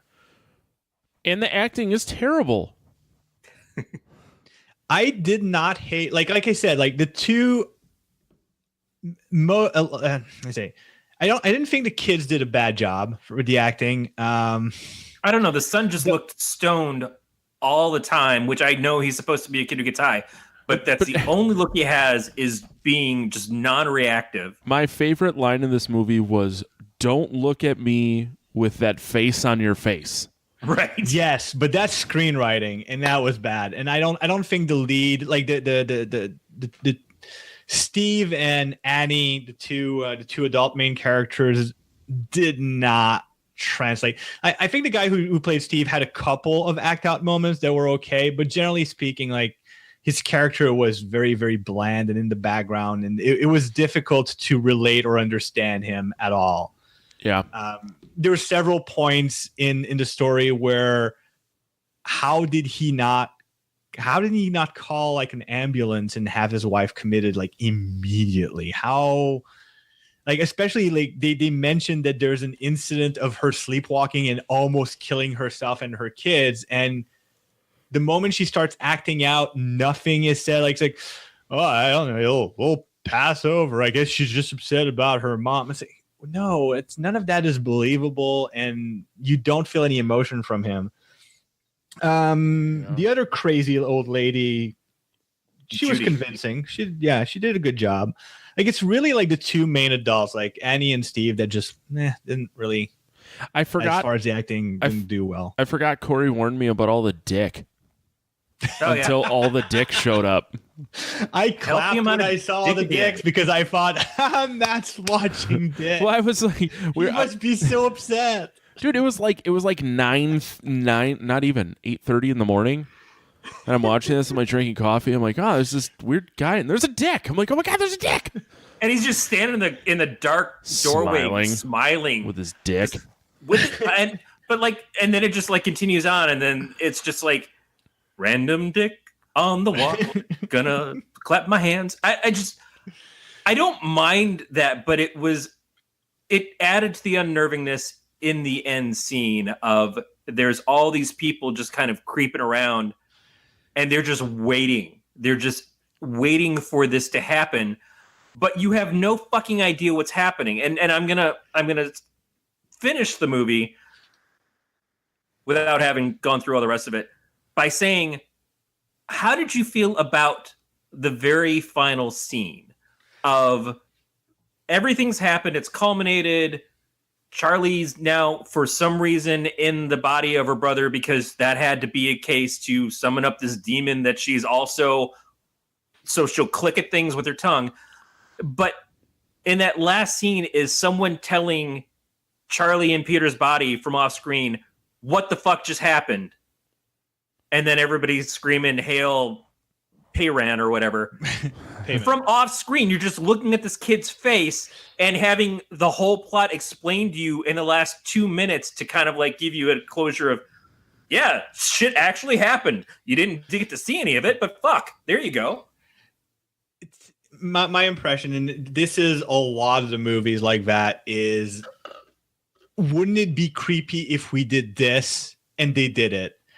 The doll houses in the miniature, it's only there to be creepy because, hey, small things that look like real things are creepy. Like, everybody's scared of dolls. Like, what's even scarier than dolls? A bunch of miniature dolls.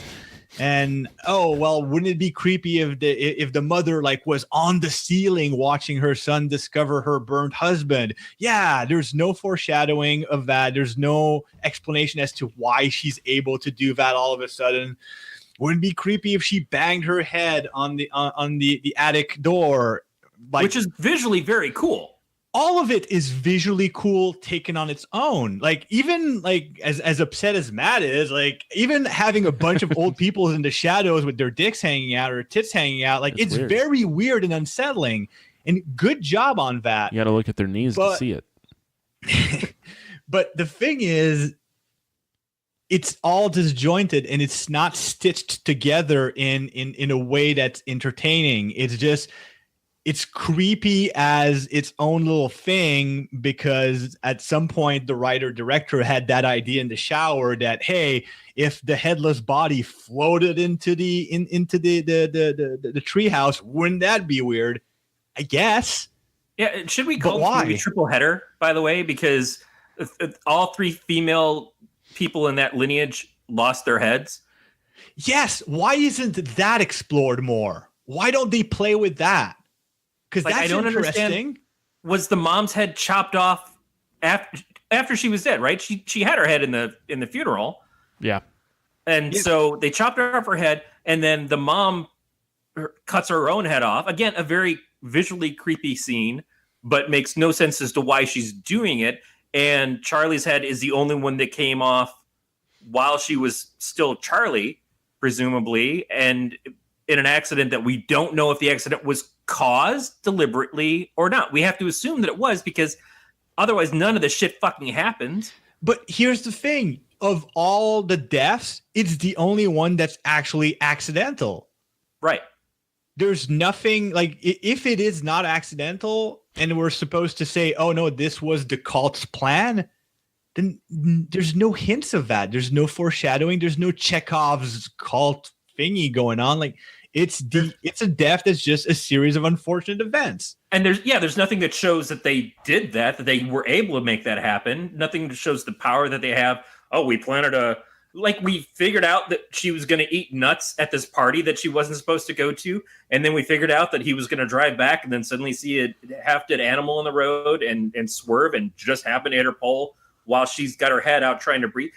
It's such a contrived thing to happen in a movie where everything else is supposed to be laid out in a way that it's like, we did this, we are secretly doing the machinations behind the scenes and stuff. It's like, but nothing shows us that was part of their machinations. It's just, cool. That we needed Charlie to be out of her body so she could be put into Peter's body because she couldn't be a girl. And the only reason we really know that is because at the beginning, Charlie said something at the funeral to the effect of, Grandma wanted me to be a boy. But we don't know why. We don't understand the reasoning that she has to be in a male body to do that, or why it has to be Peter or any of that. It's just like, no, this is how it's got to be. Exactly. And the thing is, like, you could, like, that's not bad that they say that early in the movie, but you need to build on that. You need to give us like, okay, well, this is clue A, we need clue B and clue C. And eventually when we get to the reveal at the end, we go, oh yeah, all the clues were there. But we don't get that. We don't get this connective tissue that goes from grandma wanted me to be a boy to she dies and now her brother is possessed by her. Like there's so much that's I want to say left to the imagination, but I don't think that's it. I don't think the director wanted us to have anything left to our imagination. Because then he would have sort of fed that imagination. Instead, is just I don't think he actually knew how to tell it. Yeah, and there are two scenes that are someone trying to convince someone else that this is all, I know it's ridiculous, but you got to believe me. And I'm just going to keep holding your arm and pulling you towards this dumb idea. And then they just go along with it. And it's Judy telling the mom at first, like, now I know you're going to think this is crazy, but these people helped me bring back I don't remember if it was son or grandson or whatever. And so she brings her in and they do the little seance. So she's gone from, I've done a seance once and I've seen my grandson, to, and now I know how to do the seance and I'm going to show you how to do it. And then you go home and involve your friends. And it's just like Pictionary, except bringing the dead back to life. and then Toni Collette's character does the same thing with her husband. She's like, I know it sounds ridiculous. I know it sounds crazy, but I need you to burn the sketchbook. You have to do it. You have to do it. And he stops for a second and says, I'm not going to do this. This is fucking stupid. You're insane. I'm going to go. And she's like, well, I'm just going to throw it in then. And then he blows up on fire, again, defying exactly everything that she said that she knew 100% was going to happen. It's going to burn me alive. I'm going to die. I'm going to die. I'm going to die. And then it's like, oh no, you died. Why? I don't know. Exactly. There's no reason to explain why it shifts from burning her to burning him, even though she's the one who tosses it in. It's just very convenient for the plot.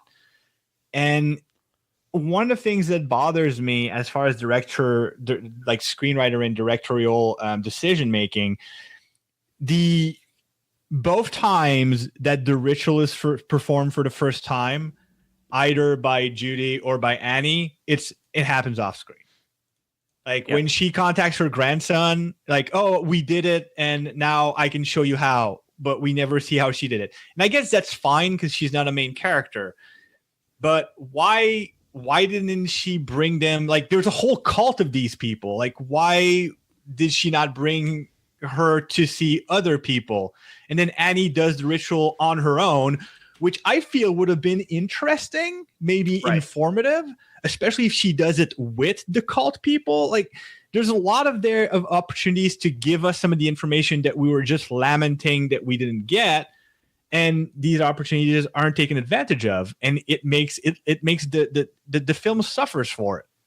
Yeah, I've seen comparisons, and it makes sense. Comparisons of this film to Rosemary's Baby, but in Rosemary's Baby, we get revealed what the cult is. We see the cult members. We understand what they're doing. It all gets played out pretty well at the end as to what happened, why it happened, everything. And in this, we get a fucking scrapbook of pictures of the grandmother being with the cult, and that's about it until all the cultists show up at the end naked and just obviously there for Matt's amusement. And there's so many good pieces. Like this is a movie that should have been a lot more fun for me, because there's a lot of elements that really fit into the kind of stuff I like in horror. Like I'm not a huge fan of humor horror. Like I like it when it's really obviously humor horror. Cabin in the Woods was kind of like towing the line a bit too much. It's too tongue in cheek. That doesn't work quite as well for me. I do like horror that's very like that tries to be psychological or whatever. I like cult stuff. I like weird shit, and this is weird shit, and it should have worked for me, and it does in some aspects. But where it's frustrating is where it's missing some of the pieces. But the pieces that are cool are really, really good. Like at the end, like the music that's in the background while they're sort of doing their exposition to Paimon, like it's all very optimistic, and it's cheerful music, and that's so dissonant with everything that we've seen so far that it works for me. I loved that. But then there's all these plot holes and weird things. Anyways, it's just and like I said, another artistic direction I thought was really cool, and it's early in the movie when I still had like I still thought this was going in a good direction, is the treehouse. The first time we see the red lights in the treehouse, we're in a place where we don't know how supernatural the story is going to be, like, and we don't know what it is, and it turns out that it's just like the heaters from the obviously foreshadowed, oh, it's cold in here from about 2 scenes past. But still, it's very interesting that, you know, you've got like this demonic red light. Like, I thought that was an interesting decision. And later on, when it's not the heaters but like candle lights, and it's a different lighting that you see, like, it's some of it is so well stitched together while other pieces aren't. I think that's what makes it more frustrating than it should be for me, because I feel that if he would have either let the screenwriting go to someone else or the directing go to someone else, the end product would have been really good. Yeah, there was a scene where Charlie's going out into the, like, towards the woods, and there's someone there burning stuff. And I don't know if that scene happened or was just in her head. At that point, the part where Judy shows up outside of Peter's school and is screaming at him to say, "Get out of your body and make way for your sister," essentially. And no one else at the school is reacting. He's just sitting there looking across the campus of where the lunch area is at the school, across the busy street, to hearing her screaming at him to get out of its spot. But nobody else there sees it or reacts to it. So is it in his head? Is it not? I don't know. And it doesn't make any sense. It would be one thing to say, yeah, we're trying to drive him out to make room for her. But you can't even tell if it actually fucking happens. It's just a scene of this to make us, the audience, react. But I can't tell if there's any buy-in in the movie. No, exactly. It's If I were to, and I mean that's always easy to be armchair screenwriter or armchair director, but if I were to go back and sort of redo the movie, I would probably take out a few of these scenes that are just unsettling, just for the purpose of being unsettling, and instead I would try to make Charlie as a demon once she's dead more of a buildup. Like because right now, like, I mean, she's a weird kid and she chops off a bird's head, but apart from that, we don't get a sense that she's supposed to be Paimon reincarnated. Like, we don't get at any point the sense that she's supposed to be inhabited by this demon. And it would have been interesting to sort of build up to that. Like the apparition in when she her ghost sort of appears in Peter's room and then the head rolls off, and that's a very creepy scene. It's very interesting, but in a certain way, more of that and more of maybe not malevolence, but what about coveting his body? Like, we get no sense of that. There's so many opportunities to establish that, okay, well, Charlie is a weird kid. She dies, but she was actually this demon. And now we've got this slow buildup where the demon is hovering around the house and doing weird shit. And the weirder it is, the more it seems like it's coveting her brother's body, while at the same time, the mother is like being manipulated by this cult to also give the body to the demon. Like, all of this works as a story, but the story's not told. It doesn't work together. I think it's either because Charlie is always innocent in this. She just comes across as innocent. She's curious, but she has, frankly, a kind of an autism error about her that is the bird head and things. She never comes across as having any kind of cruelty or any kind of like, I'm an evil god in waiting. She just seems like an innocent kid, and she suffers because of her brother being an ass who doesn't pay enough attention to her, because her mom says, you're fucking up around the house, so I'm going to send you with your brother to this party. You know, it all happens to her because of the people around her. But then when Peter becomes possessed by her, he seems like Charlie. He doesn't seem like a demon king that's supposed to be granting power to all these people. So what is in his body at that point? It's this innocent kid. So what is it they're worshiping? The idea of this thing? Or is Charlie supposed to develop in that? That's what we don't have. Wrong? Wait, right. that actually would be an interesting twist. Like, they thought they were bringing a demon king into like this kid's body, but actually, no, it's just his sister's ghost. And we went to the wrong house. It was 18th Street, not 18th Avenue, and it was we did the ritual wrong. We fucked up. It was supposed to be rosemary, not sage, that we ground up in that potion. Oh man, every time with that, I should have gotten menthol instead of regular filters. It's really sucks. We should stop giving the ingredient list to Kevin. Fuck Kevin. Kevin standing there in the doorway with his dick dangling. And that's another thing. Like the members of the cult, the background members of the cult are like just nameless. They're only there when they need to be. At the end, they're all like chanting, like there's 50 of them, but there's 8. It's just so weird. Well, there were a bunch outside of the treehouse, I think, and then when he got up in the treehouse, there were some that were already staged in there. So I think they were all kind of like waiting to see the moment where he gathered. Rewatching this, I was able to look at it with the eyes of, I know what's going to happen, and I picked up some of the clues that they put out a little bit better. Plus, I wasn't like incredibly sick. I bought into some of the plotting and stuff a little bit more this time, but it's still, like I told Aaron when we left the theater, that was a movie that pretended it was a horror film for the first hour and a half and then tried to make up for it in the last half hour. I mean, I appreciate the art house aspect, like the trying to make it all weird and bizarre and pretty, but you can't do that without giving us the story. And again, I think that's where it falls flat. Like, I didn't hate it. It's not like I walked out of this like feeling like I wasted 2 hours. I still like the parts I enjoyed a lot. I thought there's a lot of potential, and it did fire up my imagination, which is always a good thing. But, well, it's a good thing for me. But at the end, if I were to analyze the film and say, is it good or not? No, it's not. Matt, what do you... aside from Typing a novel. Loads of penis. What? Well, what do you think? I mean, I pretty much told you everything I thought. The acting was terrible. The ending didn't make sense to me. Like, what makes sense because they force feed you to sense in the last 5 minutes.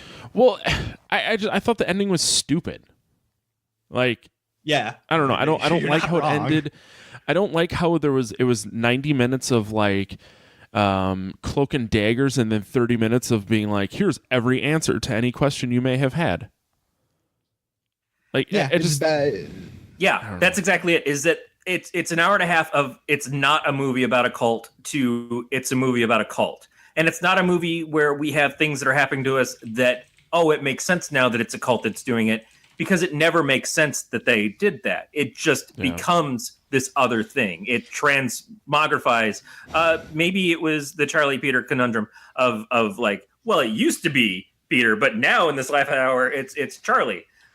I don't know what the plan was, but it seems like it's a couple different stories that were stitched together, and they just shoved it straight up your ass in that last couple of minutes to hit home. Like, no, we knew what we were doing, and now you see it. Now we're smart, right? It wasn't smart. No, it's and there's again like the missed opportunities, especially for the whole cult thing. So yeah, the cult is only present at the very end, but it could have been there from the very beginning. Like, can you imagine the story told differently, where Annie goes to this counseling thing, which for some reason she does behind her husband's back for no explainable reason? Like, it feels like something you say, hey, I'm going to that thing because I'm having trouble dealing. And like, yeah, if they had explained it by saying she's afraid to tell him because she's afraid that he'll react to her being mentally unstable or something. Yeah, dude, and it would be the opposite though. Like, it's like, hey, I know I'm mentally unstable, and right now I'm in an emotional place, so I'm going to a support group. Yeah, no, do that. Well, that's the thing. Even when the dad like makes a comment about, God, you haven't been going to those movies, you've been digging up your mother. She had every opportunity to be like, no, I've been going to like talk to people about all this shit, and she just kept her mouth hanging open like a dumb fuck. But because her acting was bad. But think of the story going this way instead. So she goes to this support group, and this support group secretly only exists because they're trying to manipulate her, and she slowly discovers that. Like, I like that better. But that's what I mean. The opportunities are there to tell the story instead of having a bunch of creepy scenes and then saying, "Oh no, we had a story all along." So yeah, it feels like they try to paint it like this was all really well planned, but there's nothing that connects those dots to make that plan have actually worked. It's a lot of just hoping that this shit comes together, and then it comes together. And there's some things in, like, I don't know if you noticed, Matt probably didn't notice because he was looking at the penises, but Corey, if you noticed that, like, one of the teachers is in the cult at the end. Yeah. And I didn't. I have a feeling that the way that the director wanted this to be, it's like, oh, people are going to watch this. It's going to be kind of confusing in a David Lynch kind of way. And then they're going to rewatch it, and then they're going to pick up on all these details, and then they're going to think it's genius. It's like, well, you need to get that first part right before you expect us to do the second part. Yeah, the revelation of the teacher being there, the different people who could have been a part of the cult that you see in different scenes of the movie, that would all be great if there was any kind of reasoning as to why this cult was doing this or how they did it. But there's not. And so it's just like, oh, we planted this thing, and aren't you impressed now? I'm really not impressed. I'm not impressed that you focused in on the cult symbol on the necklace in the first scene. I'm not impressed by the revelation of the welcome mat that the grandmother had made for all of her friends and apparently didn't give some of them away. because they're all packed up in the things. That's because you didn't describe any of that happening. You just kind of showed us afterwards and said, "Oh, look, there it is. Haha." You're not looking smart trying to make us look stupid. You've got to be way better as a storyteller to do that. Exactly. And I don't know. I still feel that there is something in there that would have been great. Like the materials are there to stitch together a very interesting story. Just the fact that you and I have been we've been able to trade theoretical ways of making this into a good movie shows that there is like something to do. It just wasn't done. And I think that kind of makes it worse. Like if you go into a movie and the movie is bad because there just wasn't anything there to begin with, it's like, all right, well, they had nothing to work with. But this time is they had everything. They had all the elements. They had all the pieces and they just couldn't make it work. It's even more frustrating. It is kind of like the scenes that stand out visually are compelling. And that's it. Looking at this, it looked good. The way it was filmed, the way the cinematography was, the color usage, all of that. It was something that was to the eyes, okay, I can stare at this for a couple hours, but I just felt poorer for having watched it because in the end, the visuals weren't enough. No, exactly. It's a good way of putting it. Although there are some scenes like there's two problems as far as the cinematography goes too. Like some scenes drag on for too long. There's a couple of them that drag on for too long in a purposeful manner to create unease, and I thought that was well done. Others are just too long for being too long. And there's missing scenes. Like I said, like the two rituals that are missing is problematic, and also we never get a feel. So, okay, just Peter goes to a party with his sister. His sister eats nuts because he's negligent and terrible, or just stoned, or just wanted to get his dick wet, whichever. Yep. On the drive home, he gets his sister decapitated, and because he's stoned and because he's traumatized, he just leaves the body in the car and goes to bed and doesn't sleep and just waits for his mom to scream because she finds her dead body. I don't like that they just assume that they asked the son about what happened too. Right. That's the scene that's missing. Yep. Yeah. How no one has a conversation with the brother.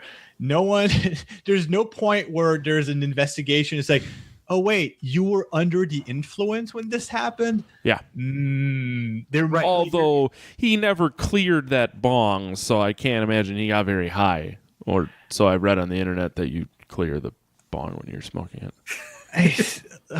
We don't know how long he'd been smoking. That might have not been his first hit. Like he probably wasn't even inhaling.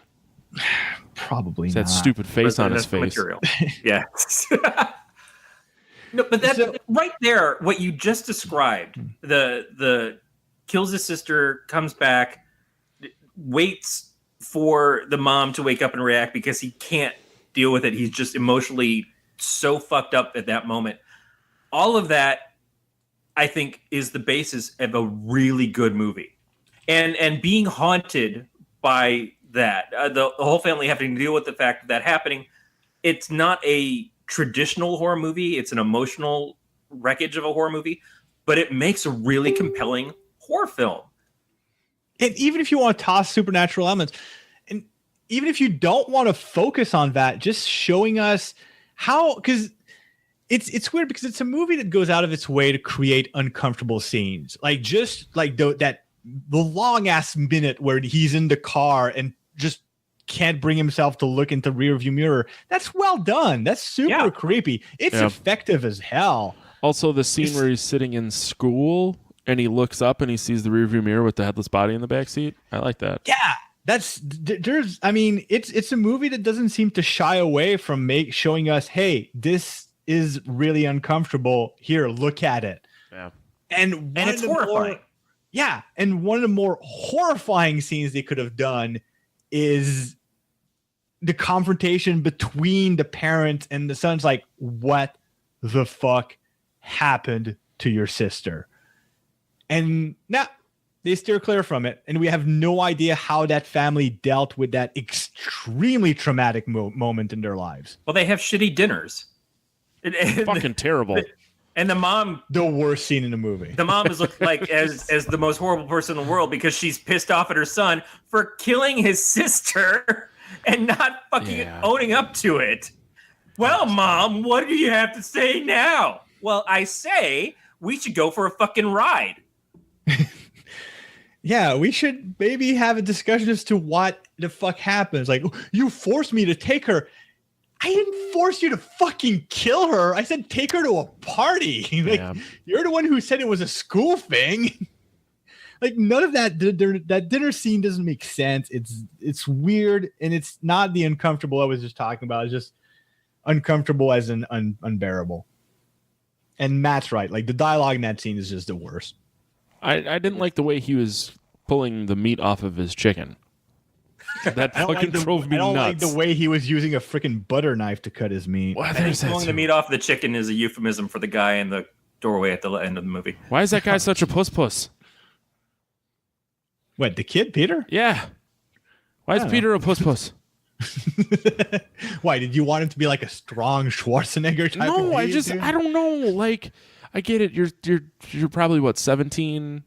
You killed your sister. But I don't know.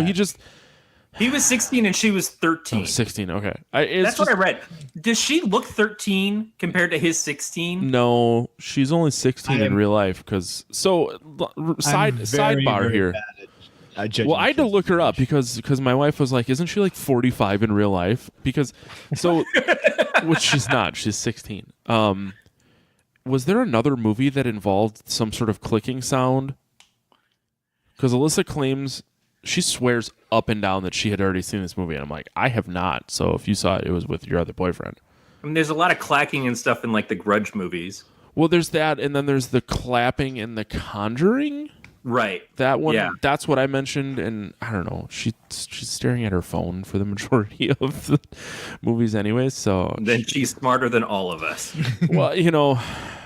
No, I'm glad I saw it because it's a fun movie to discuss, but not as in, wow, was that movie great? It's like, I like trading theories of how it could have been better. Yeah, I'm definitely not scoring this movie high, which we should probably get into because my bladder is telling me that we should wrap this fucker up. But I'm not going to score this high, but that doesn't mean that I'm like upset that I watched it. Does that make sense? Right. That's no. I'm with you on that. I was upset that I had to rewatch it. For the record, one reason I picked this movie is because I stumbled on an interview with the actress who plays Charlie. Because it popped up as an article of interest because she asked to keep her head from the prop department. Nice. Oh, weird. Because she wanted to put it on the dinner table for Halloween and her parents didn't want her to. And I thought, and I immediately went to Twitter, clicked follow because that person is fucking delightful. She is awesome. Yeah. Huh. I didn't realize this was like the only movie she's ever been in at this point. I mean, I'm sure she'll find work now, but no, I think like of the actors, like she was one of the most compelling in the movie. Like she was the most relatable character because she wasn't there for most of the bullshit in the rest of the film. It's weird that the character who's super weird and socially disconnected is what we here at Podcast at Podcast of Terror we consider relatable. Yeah, but I get what you mean. Or maybe it's just that I feel the most empathy towards her. And the rest of the people I was anxious to see die. So while she was cutting the head off, my wife looks at me and she goes, "This is why we're not having children." She goes, "My love of true crime and your love of horror, our child would be fucking doing something like this." No, that's worse. Your child would come up being the next Jerry Falwell. Kids are always doing the opposite of their parents. Your kids would be like into ponies and shit, like pink ponies, genetically modified to be pink. Genetically modified pink ponies. Yeah. Because it's in the future. That's a good point. Well, still not having kids, so we'll just nip that one right in the butt. All right, JF, you have to rate this on a 0 to 5. Oh wait, I have to start 0 to 5. Yeah, you're the guest. You have to start. I give it a 3. Oh, all right. Like on a good day, I might even give it a 3.5, but 3 is where I'm going to stand. Corey, how about you? No, I know for a fact I'm being very generous. But Yes, you are. It's a movie that is thematically very much in the genres that I like my horror movies. It's a movie that if it would have been well made, it would have been an easy 5. So for me to like bring it all the way down to a 3 or 3.5 is a hard knock. Yeah. Corey. I don't think it's a secret that before rewatching this movie probably would have scored a 0 from me. It was not only my most hated movie of this year, but one of my most hated movies ever. It's right next to A Night in the Life of Jimmy Reardon as one of the worst film experiences I've ever had. Rewatching it, I felt a little bit better about it, but I'm going to stick to my guns and give it a 0. Shit. See, my worst movie of the year is Rogue One, but that was the previous year. It Right. so bad that it spills over a few years. It lingers. Wow. I really didn't like Rogue One. I still haven't seen it. I haven't seen that or Solo yet. It's fine. Yeah, that's what I keep hearing. So it's like, It's good. maybe I just will bypass watching that. Solo is incoherent but fun. Rogue One is just joyless and stupid and badly written. Damn it. Sorry. No, it's really not a big deal. I'm not a big Star Wars fan, so there's... No, then you would probably like it. Well, No, it's not. It's the structural problems with Rogue Ones aren't just because it's not a bad Star Wars movie. It's a bad movie. There's a lot of problems with it, but because Matt does not enjoy sci-fi at all or Star Wars, he might actually like Rogue One. Do you like characters that you can't relate to and have no likable qualities and no character arc, Matt? So, okay. If so, Rogue One's for you. For what it's worth, I think I turned Rogue One on once, and about 45 minutes into it, turned it off. And never went back to it. And someone's like, you really should go watch it. And I've been meaning to. So I get a lot of shit from my sci-fi loving friends for being very harsh on Rogue One, but I stick to my guns on that. yeah, I'll be on your side. What's your rating of Hereditary, Matt? 1.5. Clearly, I'm the optimist here. Which is fine. I mean, like you said, if it was shot a little better, whatever. The acting made it really difficult to get into some of like the nonsensical story parts and missing scenes, whatever. The last 2 minutes earns the 0 from me. So much potential at the end, though. That's just wasted. Yeah, that's the thing. Man, I really do believe that there is potential in this movie, and they just There was a shitload of potential. They just fuck you with it. they fucked the dog. Yeah, They fucked the dog so hard. Just at the end, like the headless body floating into the treehouse. Now, just change that to it walking into the treehouse. Yeah. right. So much weirder looking. Yep. Yeah, Why did they make it float? I don't understand. Like, it's such a weird, nonsensical decision. And because she was floating above him in the attic when she was cutting off her head, which was unnecessary. It's not creepy enough that your mother is cutting off her own head while staring hard at you. She also has a foot in the air. I think that scene where she's cutting off her head would have been creepier if she's doing it sitting in a corner. Yeah. Right. But they needed her to be floating so that when the cutting stops, you can hear her body hit the ground. Well, if she was standing upright and she cut her head off, the body could still hit the ground if she crumpled. Yeah. There's ways to make it not stupid. Yeah. I agree. Anyways, Corey, I'm assuming you still can't read. I cannot read. Like books? No, his TV's too far away, so we can't read the outro, so I have to because he has old man eyes. You can contact us by leaving us a voicemail at 805-328-3966. You can email us at pot@gncast.com. You can leave us messages on the website as well. Follow the show on Twitter, Facebook. Oh, my God. Twitter, Facebook, and Instagram at Podcast of Terror. I almost died there. Also, subscribe to this podcast via iTunes, Stitcher, Google Play. any of your favorite podcasters. I still might die. If I do, it's been real. I just want to see you cough enough so that you actually pee your pants. Tell my mother I love her. It's going to happen. Leave us feedback, please. We can read it. You can also go to bit.ly/pot review. You can review the show there. All subscription options and links can be found at gncast.com/subscribe. You can follow the entire network on Facebook under the Galactic Network. If you want to give the show money without actually giving us money, go to amazon.podcastterror.com. Shop up like you normally would. We get a cut. Costs you nothing. JF, where would you like people to find you? People can find me on my website. That's jfdubeau.com, jfdubeau.com. Or you can follow me on Twitter at JF Dubeau. I have a mailing list that people can join, and I'm going to be putting short stories, as Corey suggested earlier, that I do, because it's a smart thing. Yeah, he's not. Corey is not dumb. He's odd. I know weird, a lot about what I think creators do, and I follow the trends and stuff. I'm just really bad at it myself. I think talent as a starting point is probably what needs to happen. That's true. Corey, what are we pushing? What are you pushing this week? I don't know, man. I joined Pillow Fort.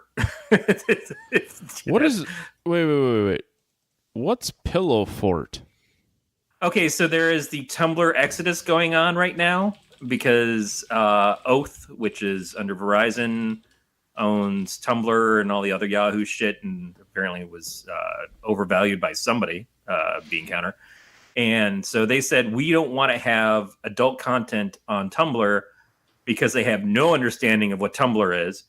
And so everybody from Tumblr is crying Armageddon and probably walking naked in the woods into somebody's house. Maybe that's where they got the idea for the ending of this movie. Maybe. It looks like a couple of Tumblr blogs I've seen. Anyway, so there are a few different sites that are hopefully for these people going to be the bastions of where they can go to take their fanfic/fiction art things and put them. And one of them is Dreamwidth, and the other one is this Pillow Fort. Pillow Fort is still in beta. It's an open beta, but you have to pay $5 to get an account with them. And I think you probably have to pay $5 to set up each different account if you want to have multiples. But that is where some people are going. And it's very, very sketchy when you get on there as to like, will your page refresh? Will your blog post, all that shit. But it is, at this point in time, sounding like they will defend people's rights to post the things that they want to post, but still have in place things like we don't want things with minors. Artwork with minors we can be a little bit flexible on, but even then, if it looks like it's a kid, we're not going to let you publish it. But beyond that, they're going to go into the direction of, bless you. They're going to go in the direction of people get to make art, tell stories, that kind of thing.